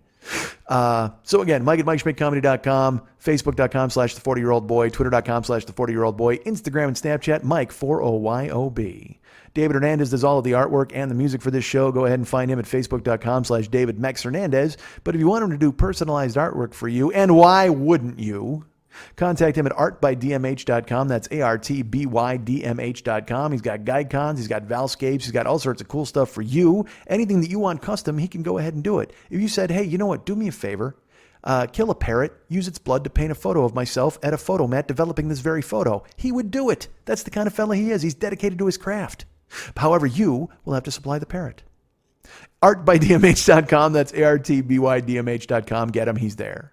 Our friend Giovanni Giorgio Peluso is available on Facebook. I just Google all that or put it on Facebook. I can't tell you. I don't know if it's Facebook.com/Giovanni Giorgio Peluso, whatever the fuck. But he's there. He did our YouTube channel, and he's the coolest. Remember, he's got his cool-ass podcast out there, the Pod Gods. He's got the Adam Carolla Loveline stuff he does. He's our good friend, and we like him very much. Giovanni is the best. Remember that Ryan Dirks does all of the web stuff for this show. Ryan Dirks is available at Facebook.com/Ryan Dirks. Write him and tell him he's cool, and tell him I owe him a note, which I've owed him now for 3 months, but I still haven't gotten a hold of him. And again, our producer of our show is Lily Von Stupp. She has all sorts of cool places where you can find her. Lily Von Stupp is available at Facebook.com/Lily Von Stupp. You can find her, follow her at Twitter.com/MNTs, Twitter.com/HollywoodBQFest, Twitter.com/Lily Von Stupp, and Twitter.com/Boobdini. But if you'd like to write her a personal note and find out how many pairs of chunky glasses she's going to buy to wear in the lights and dark of the fucking Monday Night Teas, you can write her at Lily at burlesque411.com. That's Lily, Lili, at burlesque411.com. You're listening to The 40-Year-Old Boy, and later, who would win in a fight? Two guys in combat over combat. I have picked some terrible topics today because we have agreed, and we've agreed quickly on all three. Yes. We both took the Archangel Gabriel versus middleweight champion Kelly Pavlik. Yes. We both took Roseanne with the bow and arrow against Rosie O'Donnell with the dart gun. Easily. And we both took SpongeBob against the ShamWow. Yes. So please, save me. What do you got for me? Okay, category is gang fights. Okay. Okay, we've got the T-Birds from Grease All right. versus the Jets from West Side Story. Oh, man, that's an awful fight. There's not a tough guy in the bunch, I don't think. It's kind of like a fight and then a dance, kind of a Oh, they're fighting and dancing? Sure. Well, then I go T-Birds because Travolta can do both. Danny Zuko's tough and he can dance. No, Russ Hammond, he can do a backflip.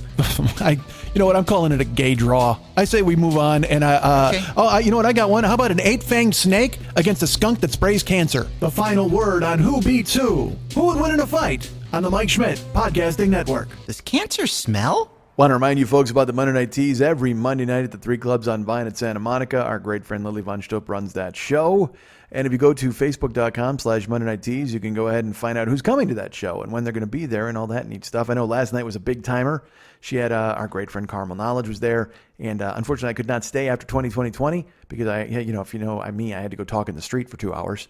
But I heard it was fantastic. I heard it was a fantastic show. You see online all the people talking about it. There's a buzz. Well, first of all, tell me, what's the buzz? Tell me what's happening. And that's a song, of course, from Jesus Was My Stepbrother, or Stepbrother for Jesus, or whatever the fuck that show was called. So please go to the Monday Night Teas page on Facebook.com/Monday Night Teas and find out when all of these ladies are going to be naked and when you can come in and pay to see just that. Or when you can sneak in. Go ahead, bring the wrong pass. Try to sneak past their tiny ginger at the door and go in and check out a little lady's, get her speculum out and try to put it in a lady and see inside of her.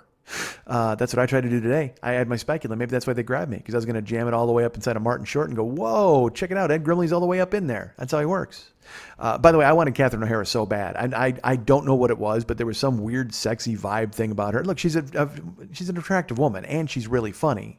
But also, it was just a thing from childhood or something. I don't know, where I had kind of a crush on her. But man, she was wearing leather pants today and heels and this white top. And holy God, was she fucking sharp looking. And I'm not the only one who thought so.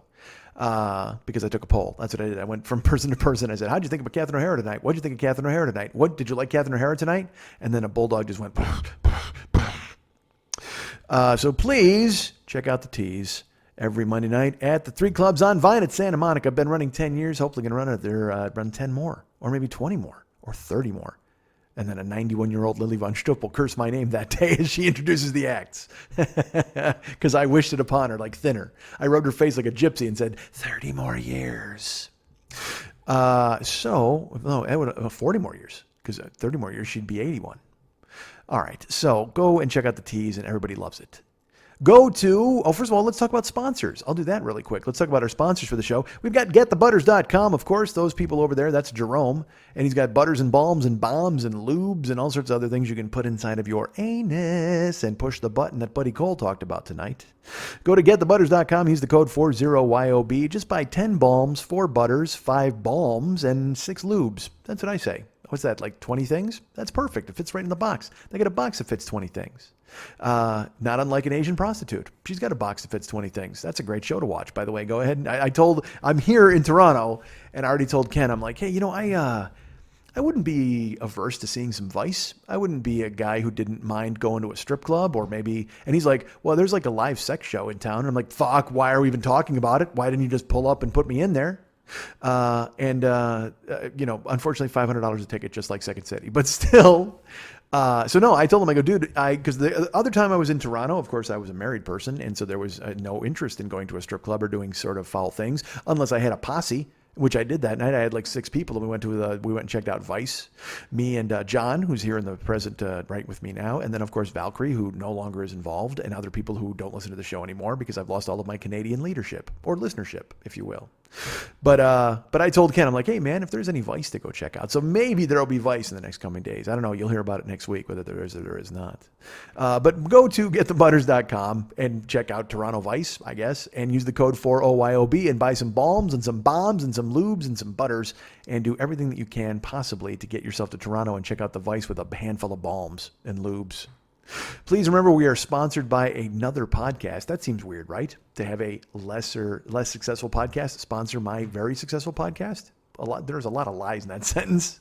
But he is our friend Fearful Jesuit, and he hosts the fantastic show Paranoid Strain.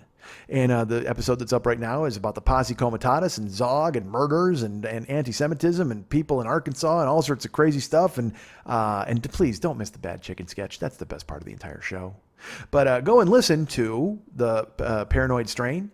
And then please do me a favor, write to Fearful Jesuit so you can have your letter read on the air, because he's writing them himself right now because nobody has written him with any questions. But also, please go to the iTunes store and leave some reviews for our friend at Paranoid Strain. And I'll tell you what, be honest, because it's important. He's paying to find out what you guys think and what you guys want. So go there, tell him what you honestly think. If you love the show, tell him. If you think it could be better and needs some improvement, don't be afraid to tell him. Don't be a dick about it. But at the same time, he wants to hear what you that's why he's paying to sponsor this show, so he can hear feedback and get better going forward. And I must admit, listening to it, it's incredibly well produced and it's very informative. And I wish I was that show instead of me just sitting here babbling about a mean bulldog and one of my friends who wants to tag a pixie. I mean, it's fucking ridiculous, but that's what I wind up talking about. So check it out, please. Please remember that is out there. Our friend Fearful Jesuit hosting Paranoid Strain, available now in the iTunes store. Leave a review and say that the 40-year-old boy told you to do just that. Please go to MikeSchmidtComedy.com. Check out all the cool stuff we got on there. Go to our Joe Business page, and we've got shirts for sale. We've got download sets for sale. We've got the Heroes album that's available for a donation to the show. We've got the Word Pimp Schmitty and the Misanthropic Gangster.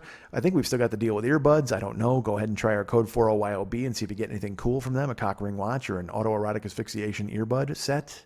And also use our Amazon link. That's very important. The Amazon link is probably the easiest way to support this show. If you go there, check it out. Use our Amazon link. You get money. No, you don't. You get stuff. No, you don't. We get money. They get money. You get stuff. That's how it works. So buy stuff. Use our link. And have stuff come to you, and we get credit for it. It's really the best way to support this show, other than just fucking seeing me and handing me a handful of cash, which you can do. I won't argue with it, unless you do it in Canada, because then it's going to be fucking woeful. It's going to be like 70% less or whatever the fuck it is. But please know that is always available to you. Go ahead and get out there and use the Amazon link, and it helps us immeasurably. Remember, we got the YouTube channel. You can go check that out. All of these shows are up there and running. All the shows from all 10 years of this podcast, or all 9 years into year 10. Go check out YouTube channel, and thank you so much, Gio, for maintaining that for us. And there's another thing, and I know I'm forgetting. Oh, you know what? Let's talk about it. Why not? How about the Patreon page, folks? I made an update last week. I will be doing some updates very soon probably when I get home from Canada, and I will put up some stuff, and you will, look, I've got tons of stuff from Kuwait. I may have some Canadian stuff to put up. Who knows? But it's very important that you support the Patreon page because, well, you know, otherwise, how am I going to go eat $500 sushi somewhere and then go watch a $500 comedy show? Fucking what an idiot. Support the show. It would be great if you did and you became a Patreon patron. I would love it. You would love it. You'd get stuff. No, you don't get any stuff, but I get stuff. I get to go see stuff, and then you hear me talk about it. I get to vomit cool-ass words into your ear every goddamn week, and you're paying for the privilege. How fucking perfect is that? So please go ahead and go to the Patreon page, go to the YouTube page, go and support all of these cool things. If you want to be an Uber driver, please remember to use my code DJZW1YTTUE. That's DJZW1YTTUE. And that's all lowercase. And if you want to be a Lyft driver, use the code Mike, M-I-K-E 720057. That's Mike, M-I-K-E 720057. And those are all caps. All lowercase for Uber, all caps for Lyft. And go ahead and drive for both of them. Why not? Like our friend Christian is doing for Uber. He just wrote me and he's about to unlock a bonus that is woeful, quite frankly, when I got the word from Uber how much it was going to be. But hopefully Chris goes ahead and makes some rides and I get some dough and he gets some dough and then he's happy and everybody's thrilled and he takes money out of my pocket by driving people that I could have been driving. But fuck, man, I can't believe this pyramid scheme that I've involved myself in because my life has fallen off so far. And now I got to hit the fucking rack, man. It's like 4 a.m. and I got a huge day tomorrow. We got nonsense going on. It's Canada, folks. And I know you're thinking to yourself, because of the exchange rate, it's probably only going to be 70% of the effort expended on all of these things tomorrow. But that's bullshit, man. I'm going to be up. I'm going to be out. And I can't tell you exactly what's going to be on. If you want to go to the Westside 86 Jokers page, it's our fan club page there at Facebook. Join that and you'll see what's coming up. You'll see all of the events that we have scheduled and planned. And you'll see all the people that are supposed to be involved. I can tell you this, nobody's involved. It's me, John, and Ken pretty much the entire week, which is fine. But I think our friend Robert might be attending. We may be seeing our friend Ty. And but for some reason, a lot of like our friend Michael and our friend Scott, a lot of other people that I expected to see up here, unfortunately, we could not see them. But that's fine. I only come to Canada once every 5 years. God forbid you move around a plan or two to go ahead and see your friend when he's here. It seems weird calling you my friend when you only spent one night together in an adult bookstore. But if that's the case, I got plenty of friends all over this goddamn country, not just Canada, but America, all over this continent, all over Canada, Canada, North America. If you were in an adult bookstore with me, then you and I could say, we're blood brothers. And that's not just because you cut your hand and jerked off my cock, because that makes us blood brothers immediately, right? If you're at a glory hole and somebody puts a cock through, slice your hand and then jerk them off with your blood, because then you guys are blood brothers forever. And because look, it's obvious you like a lot of the same things, pretty much. Really, you like sitting in booths with holes in them and staring around and seeing private parts. Boom, perfect. And I don't mean to move forward.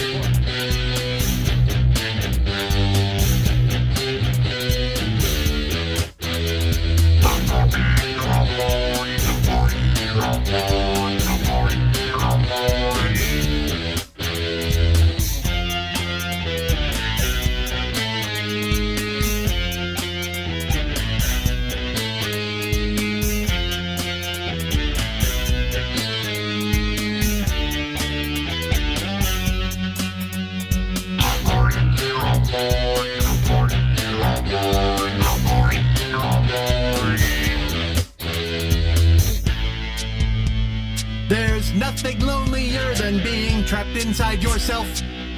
It's easier to hide when you pretend you're the nice. Women love a guy with a giant neck.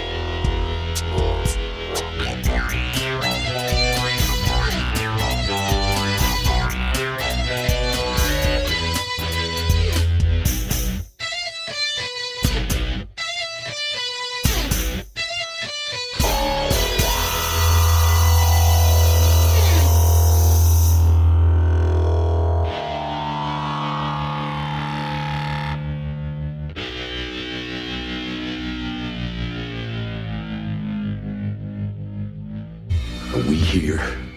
We are playing on a level that most will never see.